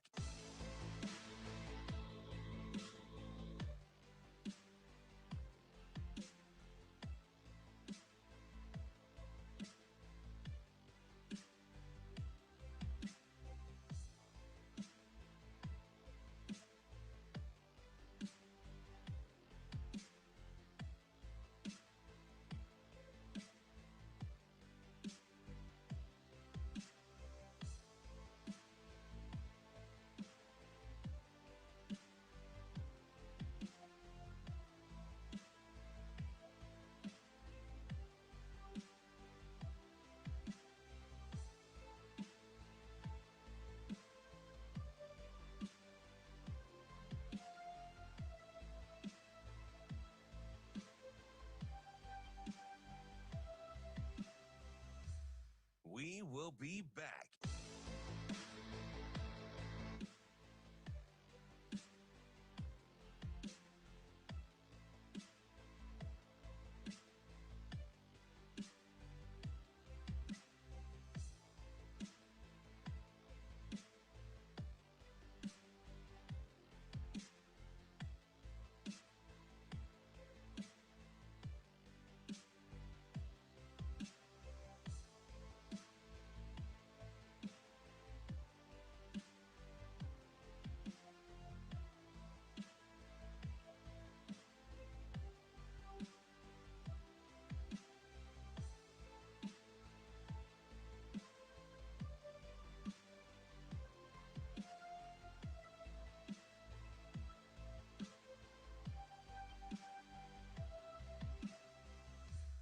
We will be back.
You're listening to Hurrdat Sports Radio. Yeah, I mean, the doctors cleared those guys, right? So I think, once the doctor said he was cleared, I mean, I just saw him running in. I wasn't part of anything saying, hey, let's get Dylan in here. I think once he went through whatever testing they had, he went to run out. And then, obviously just felt the pain again and just said, hey, I can't do this. So. Welcome back to Hurrdat Sports Radio, AM 590, ESPN Omaha, ESPN Tri-Cities. That's DB. I'm Ravi Lulla here at Hurrdat Sports Bar and Grill. Make sure you get over to Union Omaha. Their season is still going. They won on Sunday, 1-0, as they say in soccer. They're moving on to the semifinals of the USL League One playoffs. Make sure you get to unionomaha.com to get your tickets for that semifinal, round 2 matchup, unionomaha.com. Before we hop into what Sam was saying, because there was a lot in there, let's get to our guy Nate. I'm a hobbit. I can't see. That was hilarious. Nate, what's going on, man? That was hilarious. I almost spit out my coffee. You will now never refer to me as the lowest common denominator while Sam is doing stuff like that. That was so a couple things. One, I think, and Damon and I, we've been doing this for like 10 years, so we kind of understand each other, which is why, Rav, you would hear Damon advocate for me while you think I'm being insane, because sometimes, as you call it, my asshole bombs have a way of coming true. After time, they factor out, right? It's not always the front end, I admit. So here's the thing. I am absolutely positively out on Satterfield. We've beaten that into a drum. I'm not going to go there. There's a billion reasons why, logical reasons, cool-headed reasons. Yep. I am definitely going to be honest with you. I'm out on Raiola. There are things that I have seen in his mentality, in the way he processes, in the way he moves, that tell me Raiola is not a dog. He is a LeBron James. He's not a Michael Jordan. He needs to be surrounded by top-tier talent in order to be successful. If you remove Raiola from Nebraska and stick him at UT, Georgia, USC a few years ago, or Ohio State now, this kid might actually win a Heisman. The talent level is absolutely unimpeachable. However, because of things like how quick he's going to check down, the absolute unbelievable refusal to run in any way, shape, or form, the deer in the headlights when he doesn't have 5 people that are going to be in the NFL blocking for him, there's no ability to lift a team by himself. He is absolutely not going to be the guy that puts this program and lifts it on his shoulders. It's not there. He's not that guy. He's not Kobe. He doesn't have that Michael mentality. It's not there, right? He's great in press conferences. He's got a great arm. I agree that the defensive talk is absolutely stupid. I mean, that's dumb. Tony White is where he needs to be.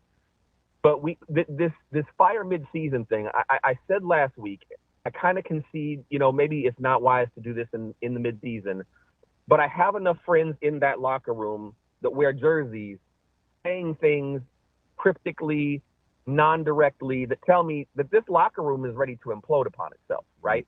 I got a background in leadership, both educationally and in the military. This is becoming a toxic internal culture because finger pointing is taking place. The defense sees we're doing our part. The offense is not doing their part.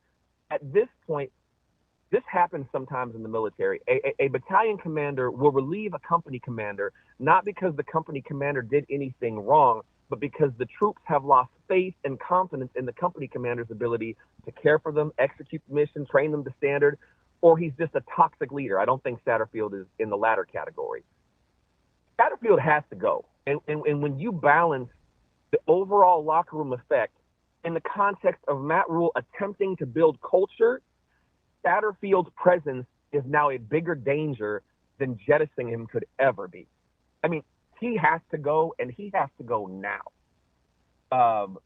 I will tell you, and Damon is not going to like this because I know him, but this ought to be Indiana, good.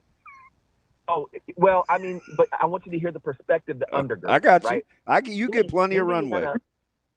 I know you do, brother. That's why I love you. You're my guy. Indiana and the first half of the UCLA game was every bit as bad as 70-10 in Lubbock, Texas. And the reason that sounds overreactionary and stupid is because the Lubbock game was only 3 years removed from playing in a national title and 6 years removed from winning a national title. Because of that, that had a shock to our system, and now we are numb and we don't feel it. But if you look at the dink and dunk, 5 yards under, okay, now that they're committing to that, we're going to do a 5-yard drop play that Texas Tech used to destroy Cosgrove. Oh, that happened in Indiana. That was the same game. They were calling even some of the same plays. And I'm not comparing White to Cosgrove. White is absolutely hireable at any university. But they even were attacking White's scheme the same way. I mean, it was inexplicable how much Tony White is overcommitting to the zone. I mean, unbelievable. UCLA shouldn't have scored more than twice-ish, maybe once.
I think there are guys on both sides of the ball that need to play better. Obviously, schematically, I think there's a big difference between offense and defense. I'd be an idiot not to, right?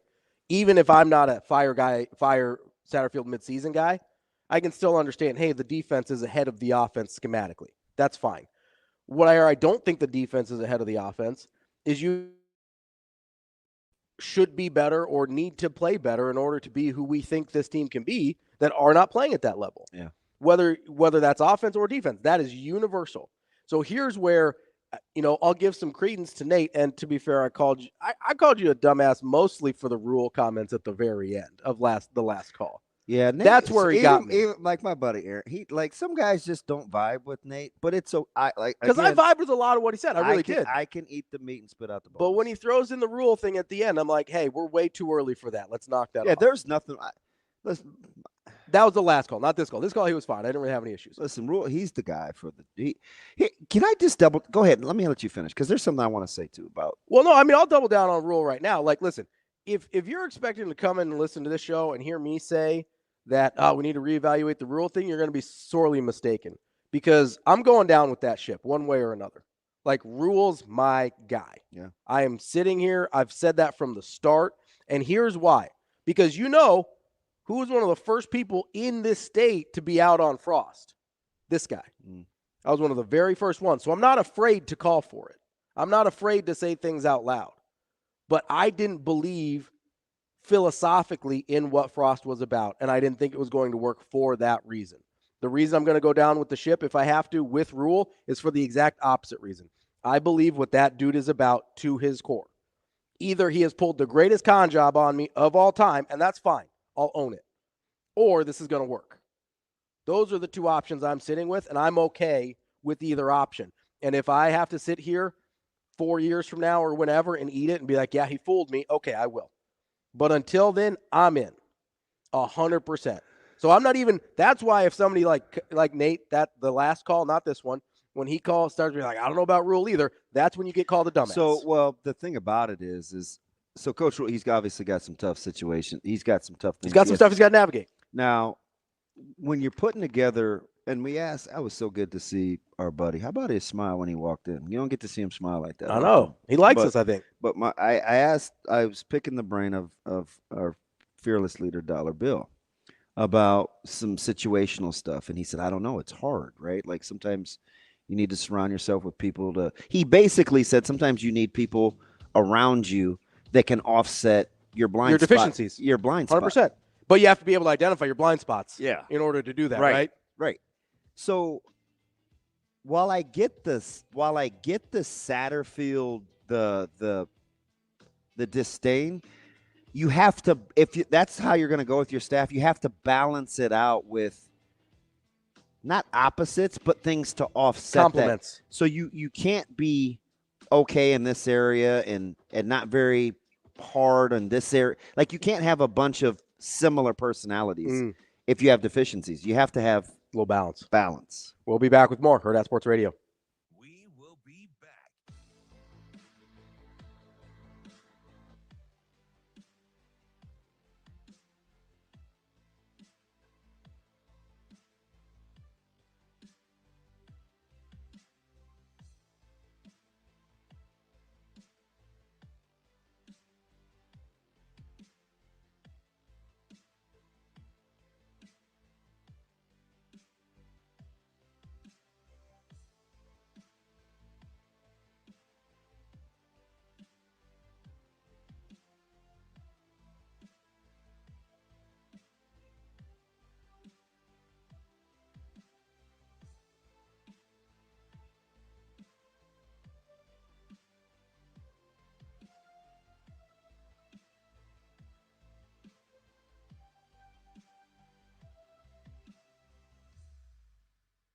We will be back.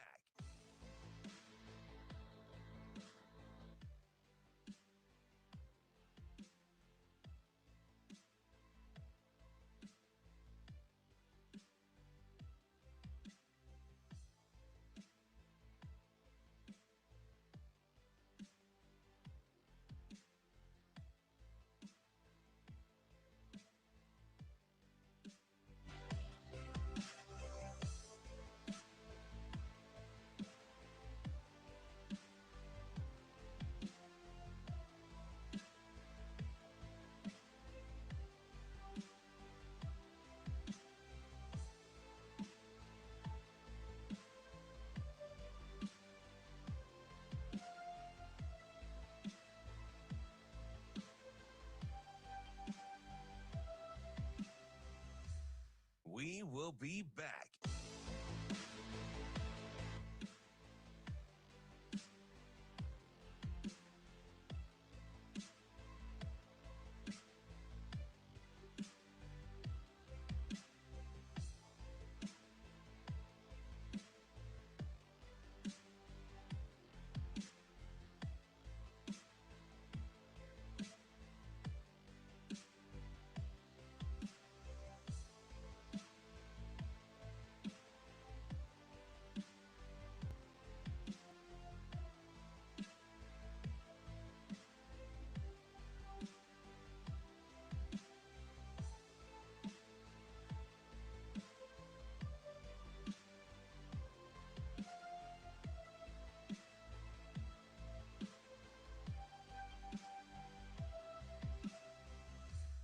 We will be back.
You're listening to Hurrdat Sports Radio. He was under duress in the first half, and I think any young quarterback coming out of that would probably start to see a lot. The old saying, you see a lot, you see a little, you see a little, you see a lot. I think he wasn't real comfortable. I won't speak for him, but with all the things he was saying, I don't think he was real comfortable. No, that was a play action pass to Thomas down the middle of the field into cover two, and he was running free. It was going to be an explosive play. And in behind it is an in cut, and he just threw the in cut. So credit to him. I thought after that, he settled down. We found some run game, and again, a lot of that was kind of what we had seen people do against them. Right? They withstand the early storm from UCLA and their script, and then you kind of make the plays to get back in the game. Unfortunately, that pick six, and really the missed opportunity down the red zone the first time that hurt us and set it apart. That was 100% accurate. Yes. That's how Penn State pulled away after getting off to the slow start. Indiana did it. That part is spot on. Teams had pulled away late after they had gotten – that's why I thought it was a depth thing. With UCLA? Yeah. Yeah. Even though all week I was like, it's going to be tough, right? Just because – yeah. And I got to say this, I said this real time talking to Sharpie, and you see it is, and hopefully they'll be honest, because it's not cheating, it's gamesmanship and it's film study. Mm-hmm. They clearly knew run past Nebraska. Yeah. There was a play in the second quarter. And I even asked you hypothetically, like real time. I go, hey, UCLA was getting in and out of stuff at the very last second. Early on, I was talking about stemming and kind of they were in radar where they didn't have anybody with their finger or their hands in the dirt. Mm-hmm. And I said to Sharpie, I go, gosh, you see how late they're getting out of that? They clearly have a tendency on what Nebraska's going to do. Mm-hmm. They did it all game. Now they got caught a couple of times. Mm-hmm. There was a third and it was like a 3rd and 12 or a 3rd and 9 or something like that, and he did like a really late shift, and Nebraska ran for a fair amount to put him in position. But for the most part, Nebraska would get in a tight formation. Mm-hmm. all of a sudden UCLA would bring like a boundary blitz. They'd run down counter from the backside. Like, so it's not so much, well, this is what Coach Satterfield does, because, yeah, that there's some truth to that, but they clearly knew run versus pass. So you think there was like an indicator 100%, real time? 100%. Not in tendency, not in, hey, typically in this down and distance. Nope. Like real time on the field, they're looking at the offense and saying, this is a run or this is a pass. There's definitely a tail. Definitely a tail. So that's interesting. Asking, well, the only guy, there's only a couple, like I said, there's only a couple guys I trust, like football-wise. I had a conversation with him yesterday morning. I said, this is early too, because I had to be at Channel 7 at like whatever. But I called him. I'm like, you see this late movement, these late stems? There's a tell. I wish I knew what it was. Right. I bet Nebraska wishes they knew what it was too. Yeah, because I would do that all the time. Like, if you knew what was coming. Because I would show you one thing. I'd say, hey, I'd say, hey, Coach Queen. Like, yeah, for sure. This goes to something that I heard a lot on Saturday, right? Because you know what I'm saying, though? 100%. No. Like, the ball would be being snapped. Yeah. And UCLA would be moving. Yeah. Normally, that's a death sentence. Right, because if you're moving at the snap, then you're caught, and then they've got you. Yeah. Right? So this goes to something that I was hearing a lot during the game on Saturday, because I mentioned, hey, if UCLA is going to be sending 6 or 7 guys, which they did frequently, those zero blitzes, like, oh yeah, Nebraska, there's somebody open by default, and Nebraska has to hit those guys. Yeah. And so I got all the responses, a lot about like hot reads and like getting out of the play and stuff like that. But if they're changing so late that you don't know it's a zero blitz until the ball is snapped, then it's too late for that, right? Mm-hmm.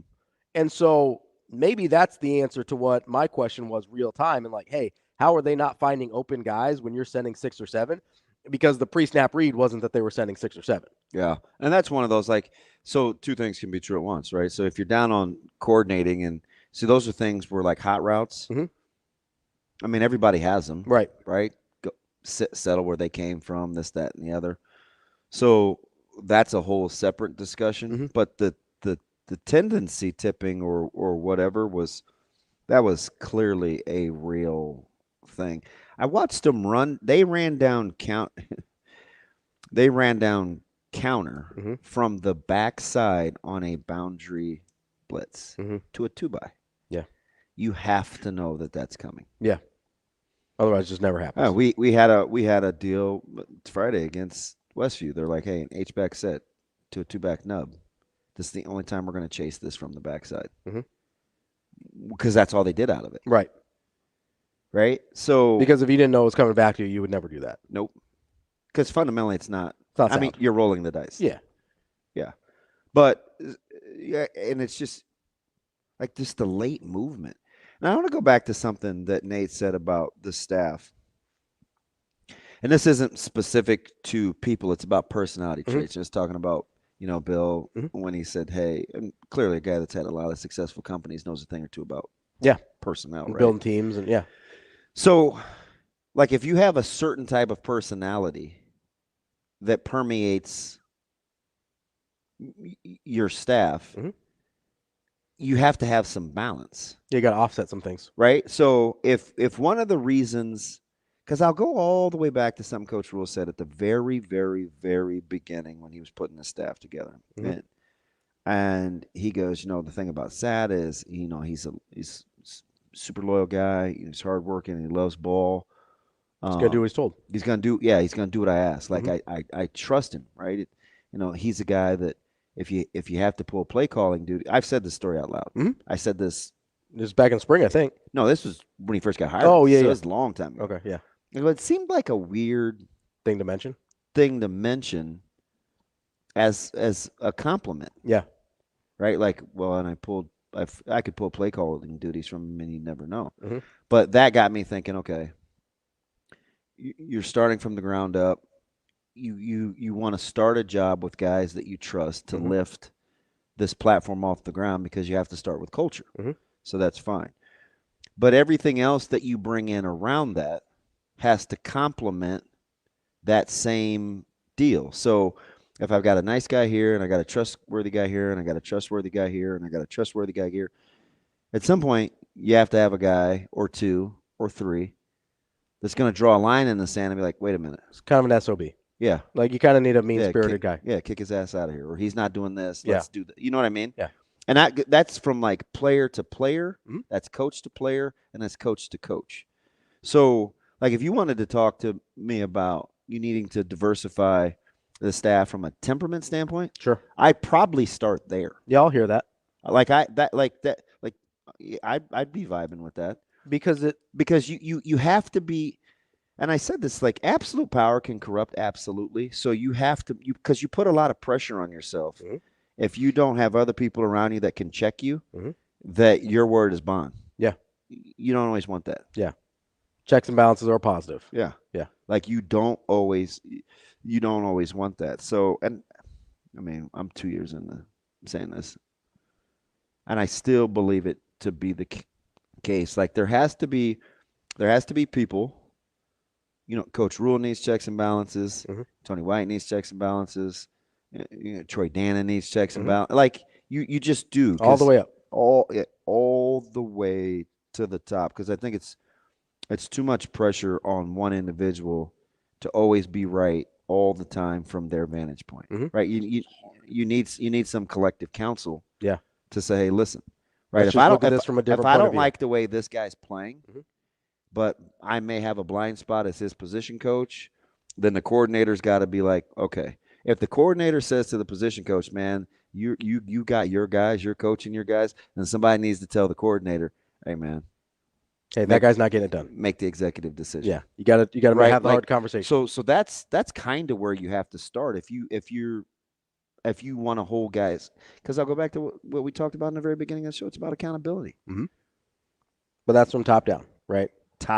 We always think about accountability as like, hey, coaches have to hold players accountable. Yeah. But what's the structure you talked about? Head coach has to hold coordinators accountable. Yeah. Coordinators have to hold position coaches accountable. Position coaches have to hold players accountable. And if there is a miss somewhere in that chain, the next guy up has to hold the next people down accountable. Yeah.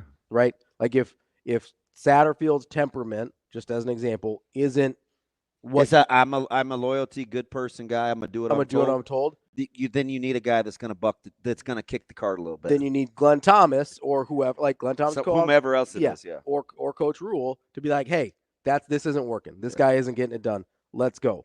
Here's the other complicating factor about all of this is sometimes those blind spots aren't. Sometimes those blind spots I think are NIL dollars.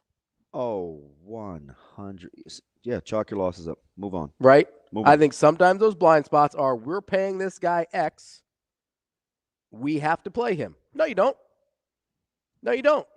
You don't have to play him. I'm 100% with you. I think that's some of the blind spots, though, is you're sitting here and you're going like, okay, because you think too far down the line. You go, okay, if we paid this guy and then we end up benching him, then the next guy's not going to want to come here. Fine. Because at what point do you think guys are like, hey, you know, I said UCLA is going to be pretty good. This is going to be a grimy one-score game where they realize that I don't want to play a grimy one-score game.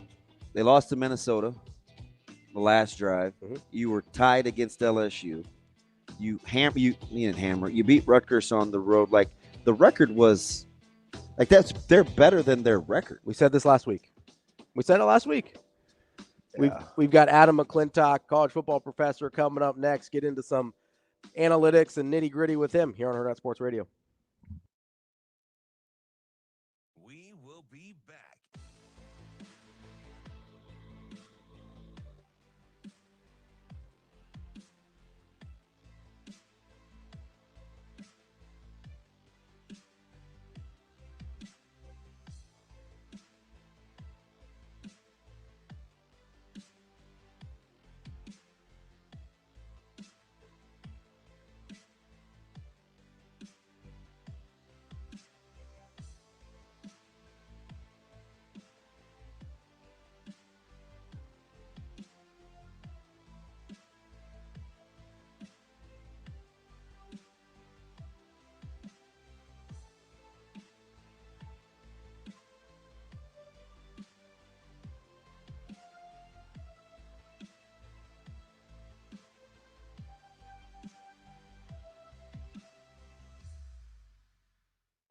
will be back.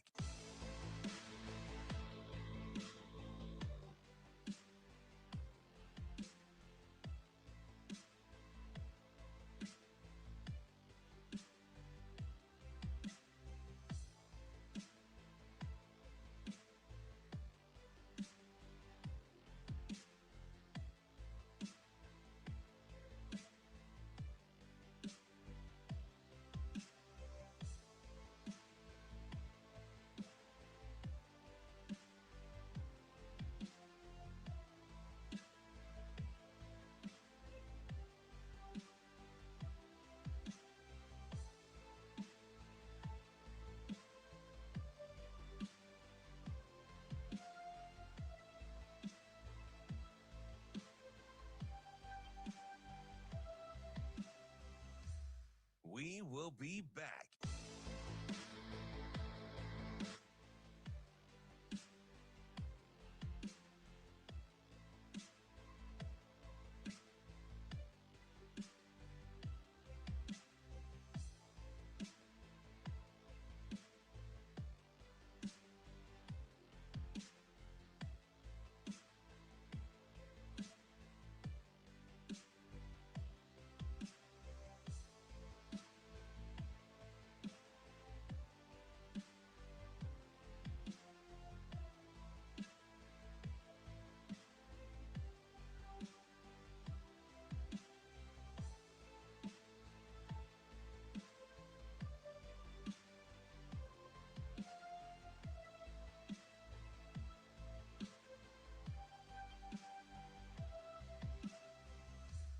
We will be back.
Welcome to Hurrdat Sports Radio. Back to throw. Over the middle. Cash in front of the defender. Almost tackled at the 11. He keeps his feet and gets into the end zone. Breaking a tackle and breaking the plane of the end zone. Goal line touchdown. Cash, Money Jones. And here's Curtis. He's got to throw it into the end zone. Surratt, he's got it. Catch is made. Touchdown, Indiana. Elijah Surratt with one more score. And the Hoosiers put 46 on the scoreboard with an extra point to come. Dart wants to throw. Going deep to Watkins again. He's got him at the 20, to the 10, to the 5. Did he break the pylon? Yes, he got inside the pylon. Broke the plane. Touchdown. Jordan Watkins has done it again to the Hogs. Welcome back to Hurrdat Sports Radio, AM 590, ESPN Omaha, ESPN Tri-Cities, KFOR Lincoln. That's DB. I'm Ravi Lulla. We're joined now by Adam McClintock, our college football professor. What's going on, Adam? Hey, fellas. Good morning. How's everybody doing this morning? Hey, Mac, I think you have a pretty good idea. It's a little rough out here. It's a little rough. You don't say. No. And I've come to grips. Like I'm kind of cool with the pound of flesh thing. Like I totally understand that, but my brain is just weird. Like I'm trying to figure out answers. Right. I could tell you a lot of the problems.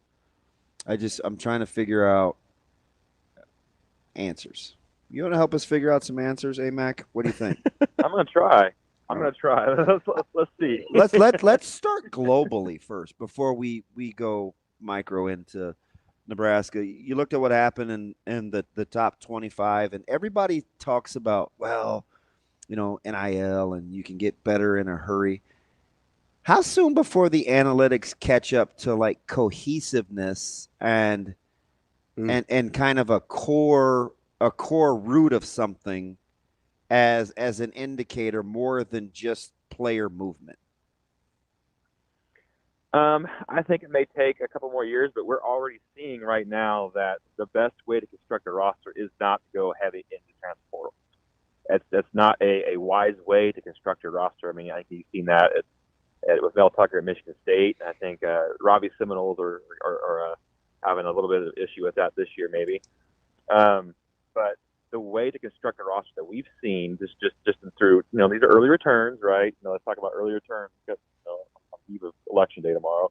Early returns on this is I'm going to mail in my response here. Early returns here is that you have to build your roster with high school talent and supplement with the transfer portal.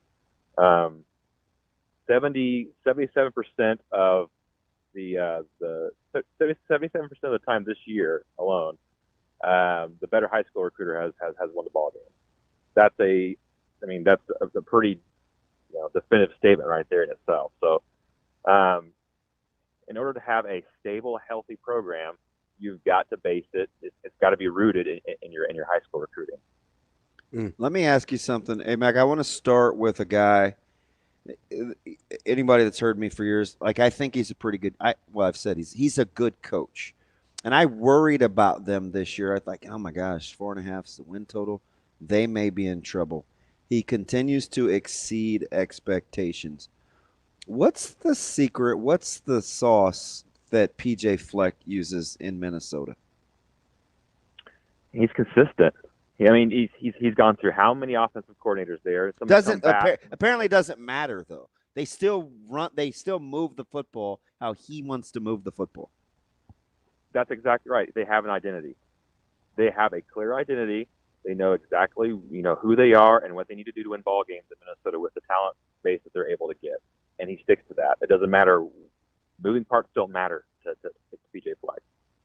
The Gophers are going to do the same thing year in, year out. It doesn't matter who's calling plays, who's the hires that he makes.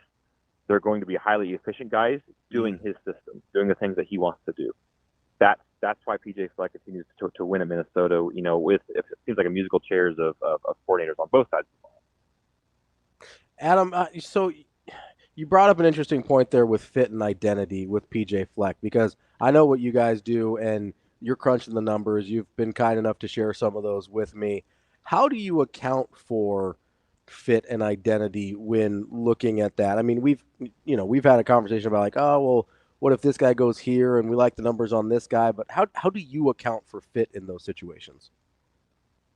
I mean, there's always a human element in any of these hires, right? Yeah. You have to get along with guys that you're working with, and as a head coach or even an athletic director, when they go through and they make some of these coaching hires, you're trusting somebody else with the future of your own job, right? So that's not something that these guys can or usually take lightly. So that's why we see so many times, head coaches go out and hire guys that they've been with before, that they trust, that they kind of know in and out, and know are going to work hard and do a good job. The problem with that is very rarely does a coordinator change his spots. Usually after about 5 years, we have him pegged in our system about how efficient his offense is going to be, regardless of the pieces he is given or taken away. We kind of know who he is after 5 years. So that culture element, it really is important. But you still have to hire guys who have proven that they can get it done at a high level, and not only a high level but consistent level. We want that floor to be high. We want that that ceiling to be high on his career as well. We don't want somebody who can give you 4 clunkers and then maybe have an average year. That's not something you look for when we're helping our clients hire coordinators. Adam, I kind of want to switch gears here on you a little bit because I've been curious about this for like a season now. Florida and Billy Napier, like it seems like the narrative has been written on that guy. It's just done. We're done with him. They've been done with him. I'm sort of watching a lot of Florida football this year because I've been curious. They don't look nearly as bad to me as the narrative about Billy Napier tends to be. Are my eyes deceiving me? What do your numbers tell you about Billy Napier? No, and in fact, we, if not going to let any state secrets out here or anything, but if we were to be asked our opinion on Billy Napier, we would give him another year. The schedule that they've had at Florida has been brutal, and despite that schedule, we've actually seen the efficiency on both sides of the ball increase as the year has went on. So he's making some strides there, and we, in any case, this is what, year 3 with Billy Napier there. Am I correct there? Yep. Okay, year 3. Typically, what we tell our clients to do is you have to give the coach you've hired, give him 3 years at the minimum. We've seen, people expect every hire to be Curt Cignetti. That's not the reality. Usually, it takes about 3 years for a system and a culture. I know we all love that C word, culture, but for the way the coach wants to set his program to take hold. It's usually about 3 years, and then after 3 years, that's when you evaluate where the winds are kind of taking the program. If something has not happened, if the worm hasn't turned after 4 years, then that's kind of when you're justified in maybe making a move at this point in time. But with Billy Napier, we see his arrow starting to point up a little bit. There's not a whole lot of programs out there that would look great with a schedule that they've played with the youth they've had at quarterback and some of the inconsistencies they've had there. So give him another year. If things don't improve next year, then maybe it's time to move on. Yeah, so the models are interesting because I like numbers. I kind of use them as a frame of reference, but I'm the big human element guy too. So that's why I think we started to hit it off right away, because you'll give me some concrete data and then I'll tell you about how I feel, right? And then we'll be like, oh, let's see where those meet in the middle. I was probably a year ahead on Coach McGuire at Texas Tech. They were supposed to be my surprise team last year. This year they're obviously, they're 6-2, they're 4-2 in the Big 12, coming off the upset win against Iowa State. How much of that being a year early or whatever the models show you about their projection does actually have to do with what you just talked about with Coach Napier and scheduling? Well, some of it has to do with the environment they're taking over, right? Like, how drastic of a roster change are you talking about? I mean, from a Texas Tech standpoint, the roster change wasn't that drastic. The systems weren't that, the type of athlete they needed to run, the system wasn't that drastic. For example, Jeff Collins, when he came into Georgia Tech, taking over for Paul Johnson. That's pretty drastic. That was a drastic change. We've seen that one before. That guy, yeah. Yes, that guy needed about a 7-year runway because it changing that drastically, those systems that drastically, you're having to basically recruit your depth and recruit your starters all at once. And that might be a little easier in today's age with the transfer portal. We'll see. But even then, you have to kind of dance the devil there of how heavy do I go into the portal to get this thing going. It's I don't envy those coaches that have to make these decisions. Those are tough things to think about and to plan out. But it really just depends on what kind of environment your head coach is taking over, as far as how quickly he turns that program around. We're talking with Adam McClintock, college football professor from Matrix Analytical. Adam, so I got to give you a little credit here. You mentioned Cignetti earlier. Last year we asked you, hey, who's the coach that your numbers like the most, that you're most impressed with? You went immediately to Curt Cignetti at JMU. Who is that guy for you this year? Not saying to predict he's going to have a Cignetti start next year, but who's the guy that you're most enamored with the job he's doing this year? Well, I mean, it's been the same guy the past few years. It was a guy that we mentioned up there with Cignetti, and that's Jamie Chadwell. I don't know why that guy still has not had a Power 4 offer. It's got to be something. He's like the Eric Bieniemy of college when Bieniemy was in the NFL. We say this every year. You're exactly right. Exactly. There has to be something behind the curtain that we're not seeing because, that guy, he did it at Coastal Carolina when Coastal Carolina was really, they weren't anything special. He took over there and he flipped that program pretty quick, and now they've kind of went back to being, kind of a backstory. Liberty, I know they got upset by Kennesaw State a few weeks ago, but Liberty is rolling along, well, and he did it immediately there. I think Jamie Chadwell, somebody gives him a chance. I think that that's the next Curt Pignetti. Is there anybody maybe that we haven't talked about that is kind of in that same neighborhood for you? Let me think here off the top of my head. I'm looking for some dark horses, Adam. Come on, give me a little something here. Dark horses. Some dark horses. All right, buddy.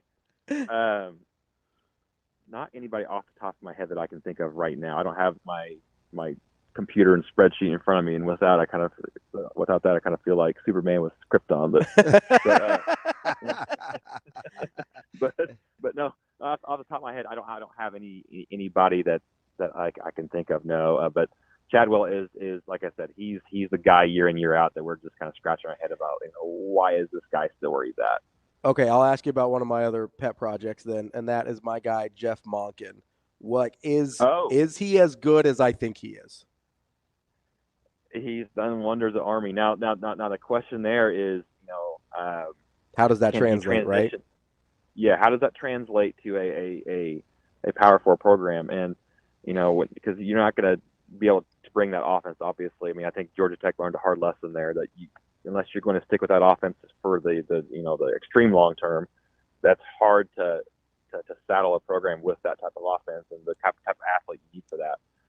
I think Niumatalolo is doing him some favors at San Jose State because Niumatalolo has done a pretty good job at San Jose State thus far. But he's interesting. He's one to watch, but he's one that comes with some inherent red flags there just because of the system he runs and how he would definitely have to have a very detailed plan of how he plans to come in and run what he wants to run at a Power 4 program before he is going to get much look. I feel like we go back and forth on these guys a lot nationally, and I think you may like the latter, have always liked the latter, but how do you compare Beamer and Brom? Both guys obviously coming off big upsets, but they get taught. It seems like we're kind of wishy-washy on which flavor we're consuming with both those coaches. See, we like Brom a lot. Yeah, we like Jeff Brom a lot. Yeah. He is won everywhere. Western Carolina, Western Kentucky. I'm sorry, he won there. He came to Purdue, and Purdue was the KU of the Big Ten for a long time. They get to 3 wins, and everybody's shocked. Does it seem like he was there more than 5 years? Because he was like 17 to 22, right? Yeah, that's right. And it turned pretty quick, and Purdue became a pretty stingy opponent there. In fact, he took them to the Big Ten championship game, didn't he? Yeah, yeah, he did. So that's the type of turnaround we're looking for in coaches.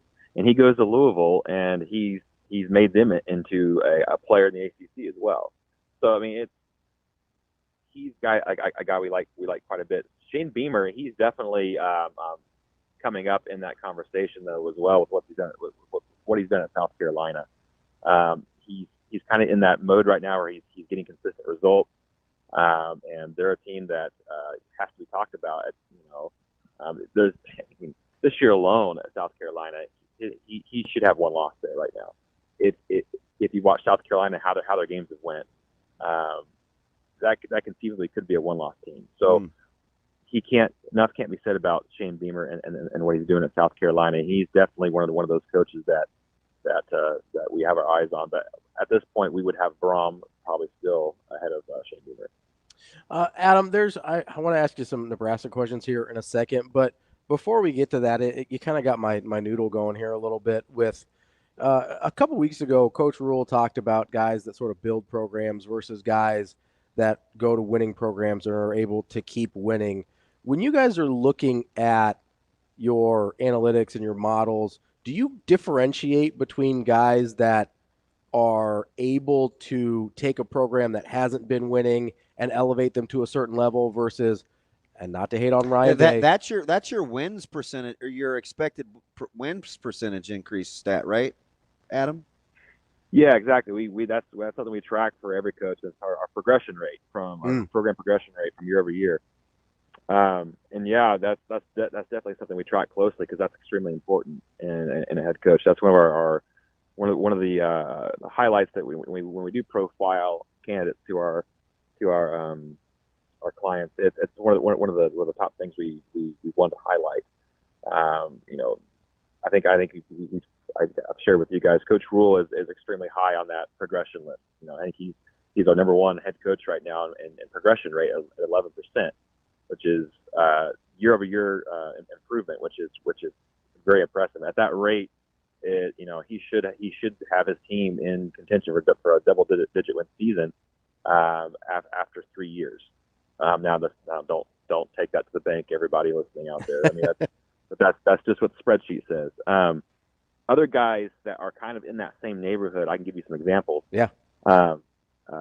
Matt Campbell, who he took over a 3-9 Iowa State team, and he went 3-9 his first year, and then went to 8-5. Took him, year two was hot for Matt Campbell, and he's kind of stayed and plateaued at that mark since then. But that was a quick turnaround, a quick progression. That's what we like to see. Lance Leipold at KU did the same thing. Took over a winless team, went 2-10, 6-7, 9-4. Now he's kind of having a struggle this year, but he lost, a good portion of his offensive staff on that. And I think he's kind of trying to figure out things on that end. But he's a good coach; he'll get that figured out. PJ Fleck, not quite the same situation. He took over a 9-win team, but he went 5-7, 7-6, and 11-2. So it was year 3 for him before it popped. One that we have, I think there's been some buzz around nationwide to take who might be up for some bigger jobs. Eli Drinkowitz took over a 6-win team. He went 5-5, 6-7, 6-7, and 11-2.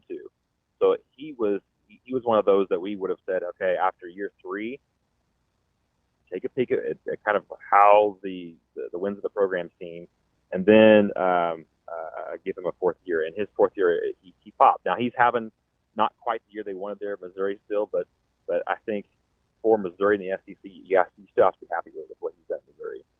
Those are the kind of the guys that come to mind off the top of my head as far as guys in that same tier as Rule and progression rate. If that makes sense. Talking with the analytical genius known as Adam McClintock from Matrix Analytical. You can give him a follow on Twitter. Hey, Mac, when I'm talking about coordinators, or we're talking about coordinators, there's all these names that come up, and people will bring up the fact that Nebraska flirted with Dana Holgorsen and some guys like that. If you're looking for potentially, if you wanted to get a head start, if Nebraska does in fact make a move as an OC, who are some candidates that you think fit what you think? Now, I'm going to ask you to bring in the fan aspect and the numbers, so careful here, Adam. Go ahead. Well, first, I want to make this public statement here, public service announcement.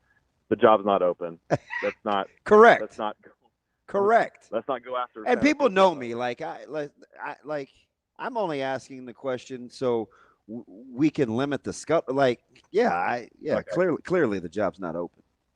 Yeah, on that topic, you don't fire a guy mid-season if you're in bowl contention. Which I've said that. Yes, exactly. Which you have reiterated, but I just want to reiterate. You're reiterating. Yeah. Like 3 weeks in a row. Like we got goals ahead of us. But anyway, having said that. Yeah. So I think a couple of the guys you need to look at. Number one, I know there's a human element here, so I'm not really for sure how this would mesh on the human side. I want to stress that Excel doesn't capture the human element of things. It just captures numbers and who would fit stylistically and efficiency-wise. You have Paul Chryst sitting on the staff at Texas. He's an offensive analyst at Texas. Texas's offense has taken off since he.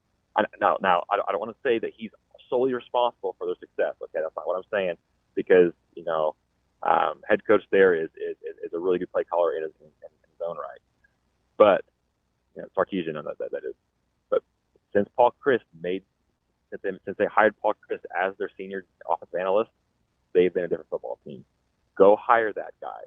He knows offense. I know people got kind of sideways with him at Wisconsin.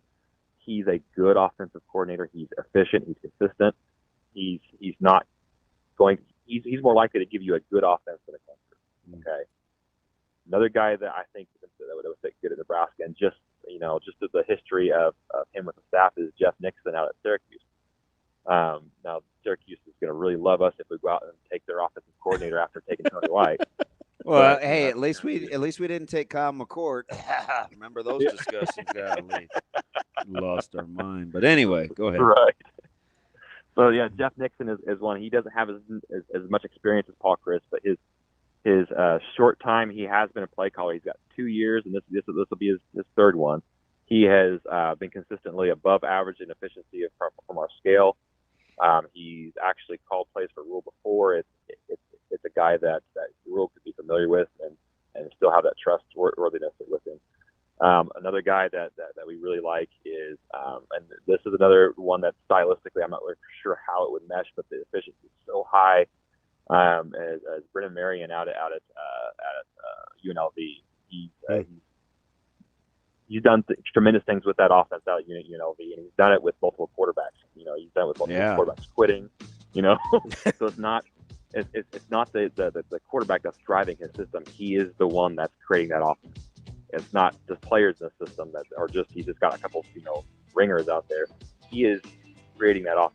And it's very different stylistically, but it's effective, and that's what we look for is efficient offenses.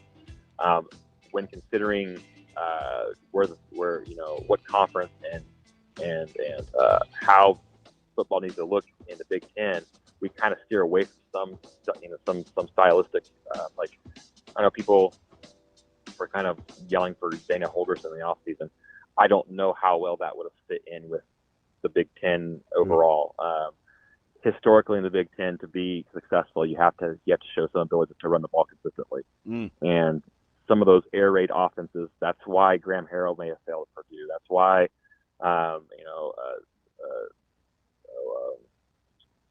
Phil Longo is maybe not as successful as people expect him to be at Wisconsin thus far. There's a certain element that you have to be able to run the ball in the Big Ten to be successful. So given that knowledge, given that history, and that data that we have from successful offenses for the past decade, those are the guys that we look at and say, okay, these guys might be successful in Nebraska. That's our guy, Adam McClintock, college football professor from Matrix Analytical. Adam, we appreciate it. As always, we'll catch up soon. Thanks, guys. I appreciate it. Thanks, A-Mac. We will be back.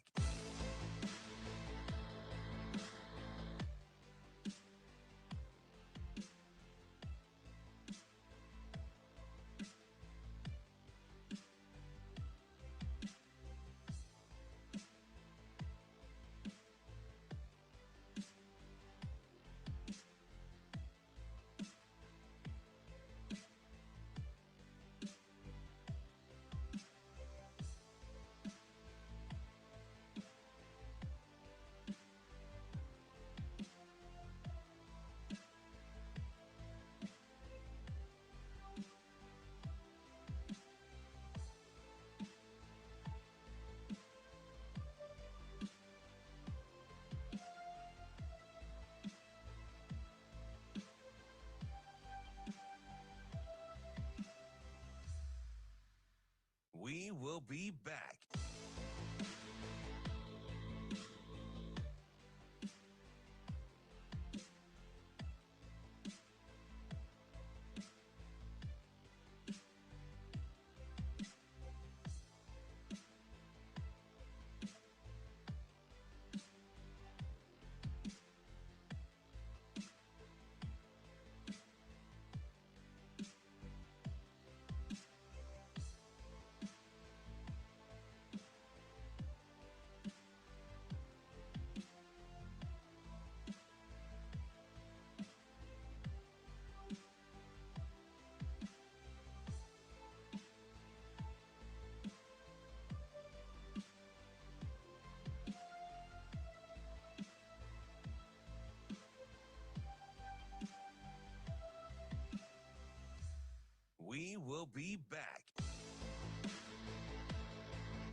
You're listening to Hurrdat Sports Radio.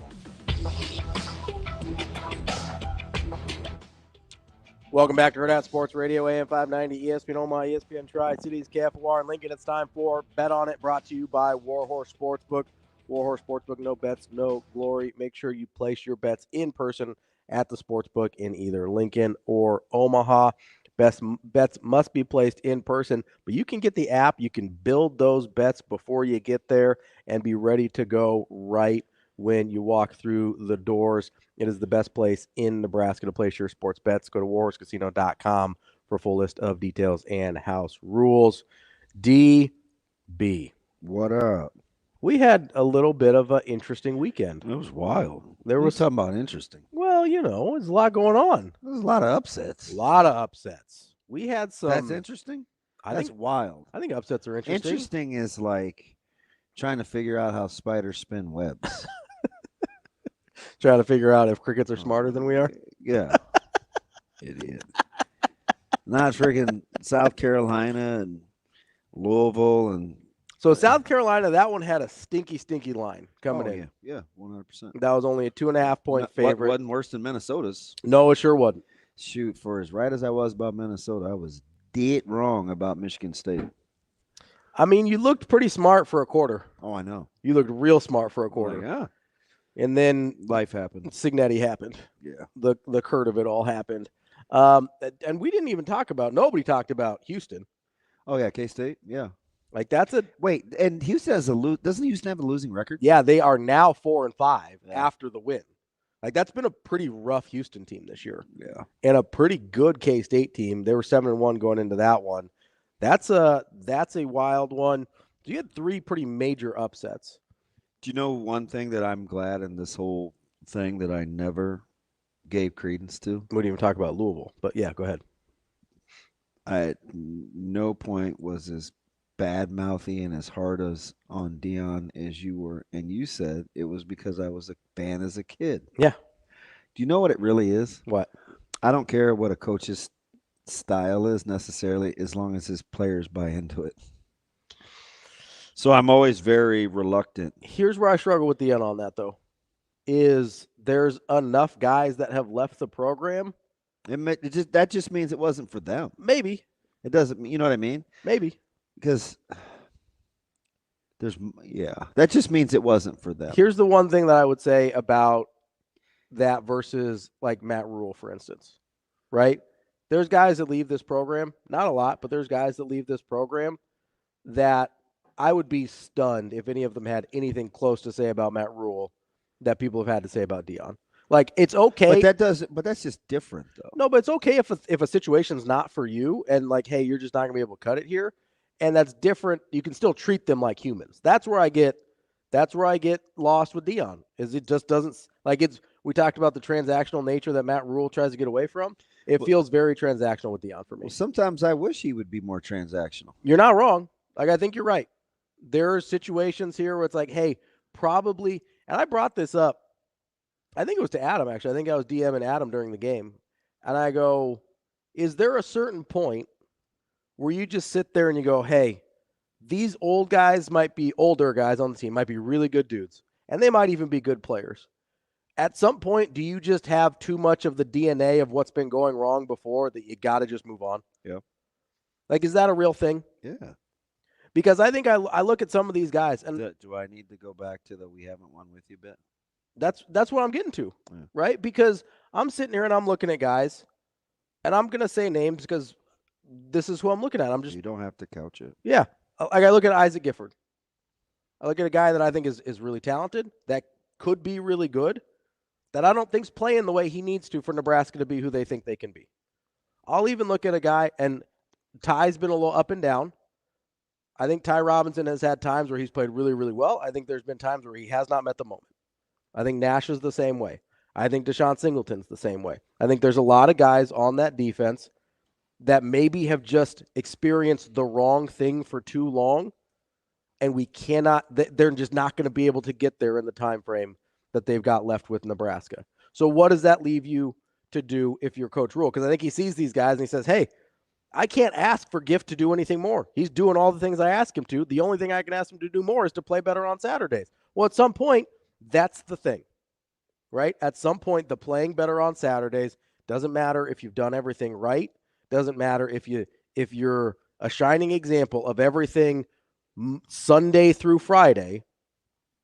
At some point, the playing better on Saturdays is the thing. And that's where you're right. When you say maybe Coach Rule needs to be a little bit more transactional. That's why I use the term PTSD from Carolina of not wanting to be transactional. He's brought this up, that it was too transactional of a league for him. And I get that. And I appreciate that about them. I truly love that about him. I do. Because I want him to treat people like people. But at some point, like, there needs to be like a chief borders of the situation and be like, hey, we love you to death. It's not going to work here for you football-wise. We love you. You're a great person. Maybe there's a better opportunity for you somewhere else. Yeah, you're going to see that. I mean, I think it happens. It needs to happen as much on offense as it does defense. But 100%, yeah. There's just older guys on defense. That's why I went Vincent Jackson didn't play this week. Mm-hmm. Princewell seems to have be on the milk carton. Disappeared. You did get back to playing Cam a little. Mm-hmm. It was even a captain this week. Which, the thing about which I thought was odd. Yeah. I thought it was weird. I don't have a backstory to like. I just observation, like real time. I thought it was weird. Yeah, I think you definitely have to have some receivers step up. Mm-hmm. And maybe it's Nair, but does Nair carry himself on a daily basis like somebody you'd want to rally with? That part I don't know. I don't know. Like, Banks at some point, you got to make some plays on some 50-50 balls, mm-hmm. right? As a quarterback, like sometimes you just have to make throws. Yeah. And it's independent of your OC. Like it's just frustrating for me that we seem to. Listen, I'm as good of friends with Dom as anybody, but sometimes you have to be able to say, Dom, you know what? He's got to play better, mm-hmm. and it's independent of anything else. Coach said. I asked Sam the question. I'm like, why do we keep pinning this whole? We pit Sat against Dylan's progression. Like, you call plays not expecting the worst. Mm-hmm. Sometimes you just have to execute, right? And if you get guys open, they got to throw them the ball. They got to be thrown, right? So I think it's we've picked sides on this deal, which is unfortunate because when I prefaced the thing to Sam, for as good a players as I once upon a time played with, it was never about an individual player. Mm-hmm. Like, nobody, like, people were just as mad at T. Fraze for Iowa State as they were, whatever. Internally, you mean? Yeah. Yeah. Right? It's like. Because as fans, we always make it about a player or a couple players. Or I can't believe they didn't, mm-hmm. T. Fraze look, man, I got to own that. Like, yeah. I'm part of this deal. I know he said, I just sat with it. Like, I just saw this dude. Yeah, you're not speculating. I'm not speculating. Yeah. I just you have talked to him Saturday over halftime, right? Like, and I think you could appreciate that. Yeah. Like I said, for as good as Wiegert was, it's not like, well, what did Zach say? Mm-hmm. No, man, it was what did Coach Tenenper say? Yeah. Right? Is it possible Nebraska doesn't have strong enough personalities in the coaching room right now to have it be that way? I think if you have a lot of loyal guys, you better have a guy that can say, wait a minute, from my vantage point, I see this. Yeah. And you have to be willing to rock the boat. Yeah. If that's what it is, right? It's, I mean, how fine of a line is it between having a guy that's willing to rock the boat and having a guy that's like not a part of what you're doing, like not about what you're doing? Because that, to me, that seems like it would be a tricky balance. I don't know. I mean, I look at it like I couldn't work if I had to work with me. Mm-hmm. I couldn't do that. What do you mean? Like, I would need somebody different from me. Sure. Right? Yeah. To get me at my best. So, maybe some of the self-awareness is like that, right? Yeah. I need a certain blend or balance to get the best out of me. I don't think that should be foreign to guys that hire people. Yeah. You know what I mean? That's fair. Well, if this person has this kind of personality profile, for the greater good or to get the best out of them, I probably need to surround them with this. Is it, man? I'm trying to think of somebody like this. Is it weird that and I don't know, this was a weird fit at the time. The guy I thought of was like Whipple, who just like was okay not like rocking the boat, but not necessarily okay being a part of everything else. Well, so I think that's the human element that Adam was talking about, where with meshing of personalities. Yeah. But sometimes you do need guys. Could you say to Whipple, "Hey, Whip, man, we need to run the ball"? In Whip lobby, the middle finger. I mean, he might. Yeah. But that's counterproductive to the end game, even though he's a polar opposite. Yeah. He's just defiant. So you got to. So there's a difference. So there's a difference. Okay, I think that's what I was asking. Yeah. Is there a difference between rocking the boat and being defiant? Yeah. And I think that's kind of the tricky line to walk. Which is why you typically always start with loyalty, and sometimes that can get you in trouble. Jack, hold on the line here. We'll get you. That was Bet On It, brought to you by Warhorse Sportsbook. No bets, no glory. We'll finish up Hurrdat Sports Radio. Coming up next. We will be back.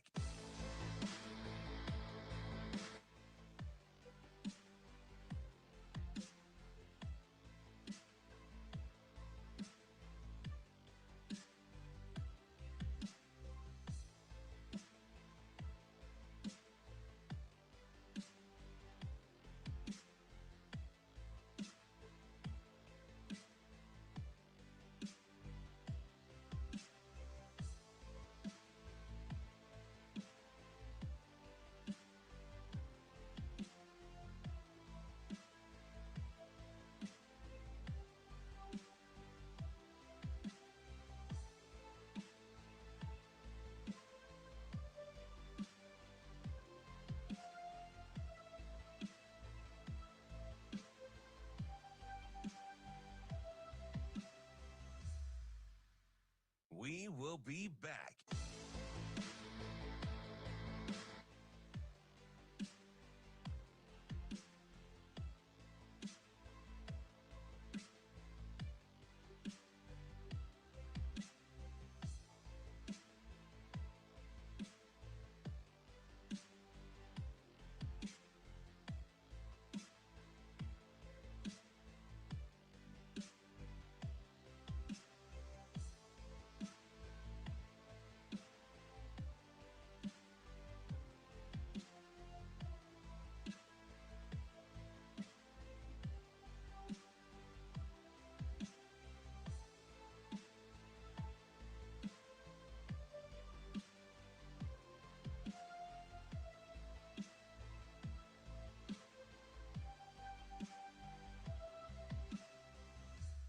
We will be back.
You're listening to Hurrdat Sports Radio. We're back here on Hurrdat Sports Radio, AM 590, ESPN Omaha, ESPN Tri-Cities, KFOR in Lincoln, and we're brought to you by our friends at MH Hospitality. Make sure you check out mhhospitality.net to check out all of their different properties. It's that time of year. You're going to have family coming in town to stay. Make sure you send them to MH Hospitality. They have you covered because when you stay once, you will carry memories forever. It's mhhospitality.net. Before we get to Jack here on the line, just in case you're listening to us for breaking news, Dennis Allen has been fired by the New Orleans Saints. I'm sure that will make our friend Michael Severe very happy. That came coming down just a few minutes ago from Adam Schefter. Apparently losing to the Panthers, unacceptable. Just we're done here. Yeah. After that when point. you beat them by 40 the first time. Yeah, just. And the same guy gets off the bench that they benched as quarterback to come back and beat you this time around. Yeah. Probably not good. Probably not going to go your way after that. Joe asked a fantastic question. He may be right. Where's that? So Joe just got me to press pause. Okay. We paused. Yep. Joe says, do you think that most fans see it equally, Dylan and Satterfield, but one, you feel like there's an upside, and the other, Satterfield, you just feel like you don't have hopes for getting any better? That is a good question. He's right. Yeah, I think it's accurate. The easy answer to that question is yes. 100%. Yep. It's a good point, Joe. Yeah, good call, Joe. Appreciate that. Right? Yeah. So then we could stop pitting one against the other. Yeah. I just wish somebody would say, well, guys, there's still hope for Dylan. Yeah, because he's young. Sat's not the one not throwing to open guys or not running with the ball or whatever we feel like. Or we just he's feel not like the one not blocking on the perimeter. He's not the one, whatever. Yeah, and like that's fine. Joe, and that's fair. I can see that. I'm with you on that. 100%. Let's get to Jack here on the Hurrdat hotline. Jack, what's going on, man? Hey, guys. Hey, DB, I got a question for you. What's up, Golden Voice? When is the last time you sat down at the 2-5 no limit table? Probably. It's 2020. I would say it's been probably 16, 17 months, maybe. Yeah. Yeah. You and I played the same table before. Yeah. Was I any good? Yeah. I you know what? I just don't remember. I just know you're really well dressed. You were the most well-dressed guy at the table. That's the only thing I really remember. You talking about the same DB? Yeah, Jack, you're my man. Talk to me, buddy. What's up? Hey. Well, fellas, I tell you what, I've been That's funny. I haven't been anti-Satterfield because I've been so pro-rule as far as, letting him make the decisions that need to be made. But I got to tell you, after watching that deal Saturday, I don't know. I'm starting to get on pretty shaky ground. Yeah. If I had to gauge my confidence in this offense on a scale of 1 to 10, I couldn't give them any more than a 5. Yeah. And the only reason I'm going to go that high is because I still want to have faith in Rule. Yeah. But I think that the way as much time as we wasted on the clock in that game, waiting until 2 seconds before we snapped the ball, even the BTN guys were saying Nebraska's playing like they're 20 points ahead instead of 20 points behind. Yeah, I wonder with that, Jack, before you finish, because I'm curious to hear what you think about the former player comments, but I wonder if that's because it wasn't as smooth a play calling process as they're used to. It did seem to be disjointed, right? So maybe something else was going on behind the scenes. I don't know, and I don't know what's happened with the regression of the Raul. I don't know what's happened with him, but I mean, he is nowhere close to the same player and I know UTEP's not these teams that we're playing now in the Big Ten, but they're still, he was sharp then, he was quick then, his decision making was good then during those games, those first 4 games, so to speak. But boy, after that, it's just gone. Every week's getting worse and worse and worse. I'm almost wondering if they're doing that kid a disservice by continually running him out there and letting him maybe have an opportunity to just sit and watch for a little bit and see what happens. Yeah, what were your comments on my former players? Well, somebody put a tweet on there that he was highly upset because fans got up and started leaving after the pick six. Colin Miller. And my comment to that was, people pay their hard-earned money to go to that place, and you got to sit on a 2x12 with your knees up under your chin for 5 hours to have to watch that. You can't blame people for getting pissed off and wanting to leave. I mean, that was pretty bad. A 2x12. All right, fellas, you have a good rest of your day, and I will talk to you later. Oh, appreciate thanks, it, Jack. No, I mean, you sit on a 2x5 with your. Oh, that hurts my back just thinking about it. No, I mean it's not the most comfortable place in the world, and it's not like the weather was great. Like I get it. Like you pay for the ticket, you can leave if you want. Man, I haven't played cards in forever. I miss it. We played at your birthday, didn't we? Yeah, it was in home and it was friendly. Like that's nothing. Not even really any money to be won. Don't tell that to your guy Tony V. He's still pissed. Man, F you, DB. Dang, Tone. I don't know what Colin was on. You got to be careful because when you start talking about how people spend their money, they're going to start asking a lot of questions about it.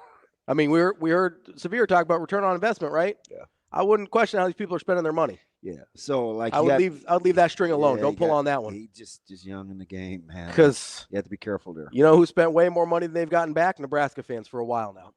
Yeah. So be grateful, and that the checks keep clearing. But I will say this,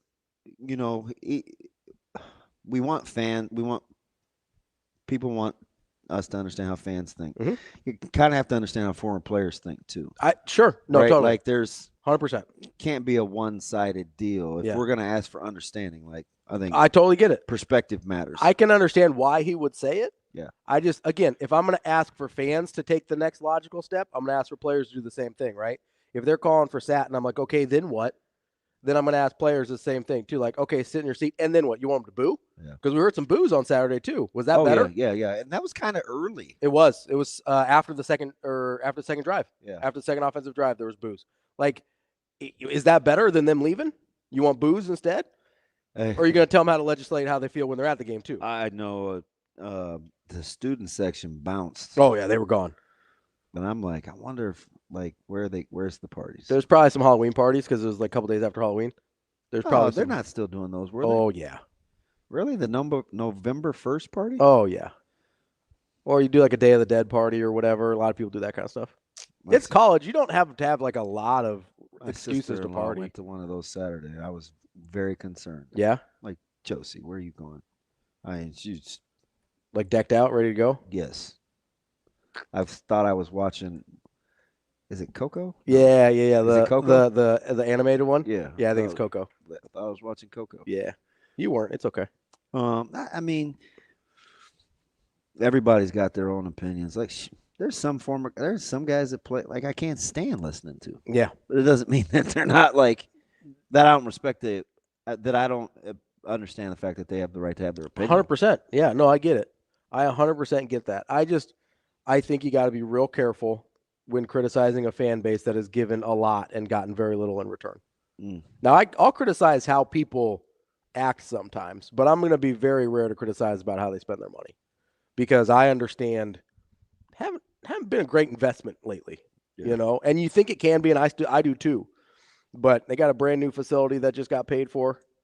You got 402 consecutive sellouts. Like I'm gonna have a hard time telling them they're not spending their money properly. Just go back to what we talked about a couple years. Like it's just a good quality conference, coaching conference. Yeah, it is. And you stop me if I'm telling a lie. I said the assistants are really, really good. Mm-hmm. If you have a weakness, it will be exposed. They will find it. They will find it. It is a strong coaching conference. 100%. Outside, you start with the head coaches. That's easy to see. But you filter on down to coordinators, position coaches. And I think that's where, listen, I'm not going to sit here and say I don't think Nebraska should evaluate some things in the offseason, but in the offseason. Yeah. That's my big holdup. I think this week coming up, and we haven't even got to that, like what I would be doing. Mm-hmm. But if you don't like your options as a coach or a coach to player, mm-hmm. you want to use this week to get options. Yeah, give yourself some options. Give yourself some options. Can I throw out a quick across the board? I don't know if it's a conspiracy theory real quick. I'm just going to drop this in the last minute and a half and then leave. We can come back tomorrow. And we'll talk about tomorrow what you would do during the bye week. WWDBD. Just DD. Just DD. What would Damon do? Before that, though, so the wheels have been turning a little bit since we talked to Sam. He left a lot of nuggets out there. Sam lost his mind. Talking about how disjointed the offense looked. Jack brought it up as well, how disjointed and how the play clock was taking a long time. And then remembered a DM that I got from a guy we just talked to, Adam McClintock, during the game. He goes, hey, does Nebraska have a no-huddle offense? And I was like, theoretically, yeah, I've seen it before. But they're huddling on every single play. And I think about – I said to Sharpie, I go, change of pace may not hurt because then you can't overthink plays. Yeah. But then, I hear people talking about, Rule was holding the play sheet.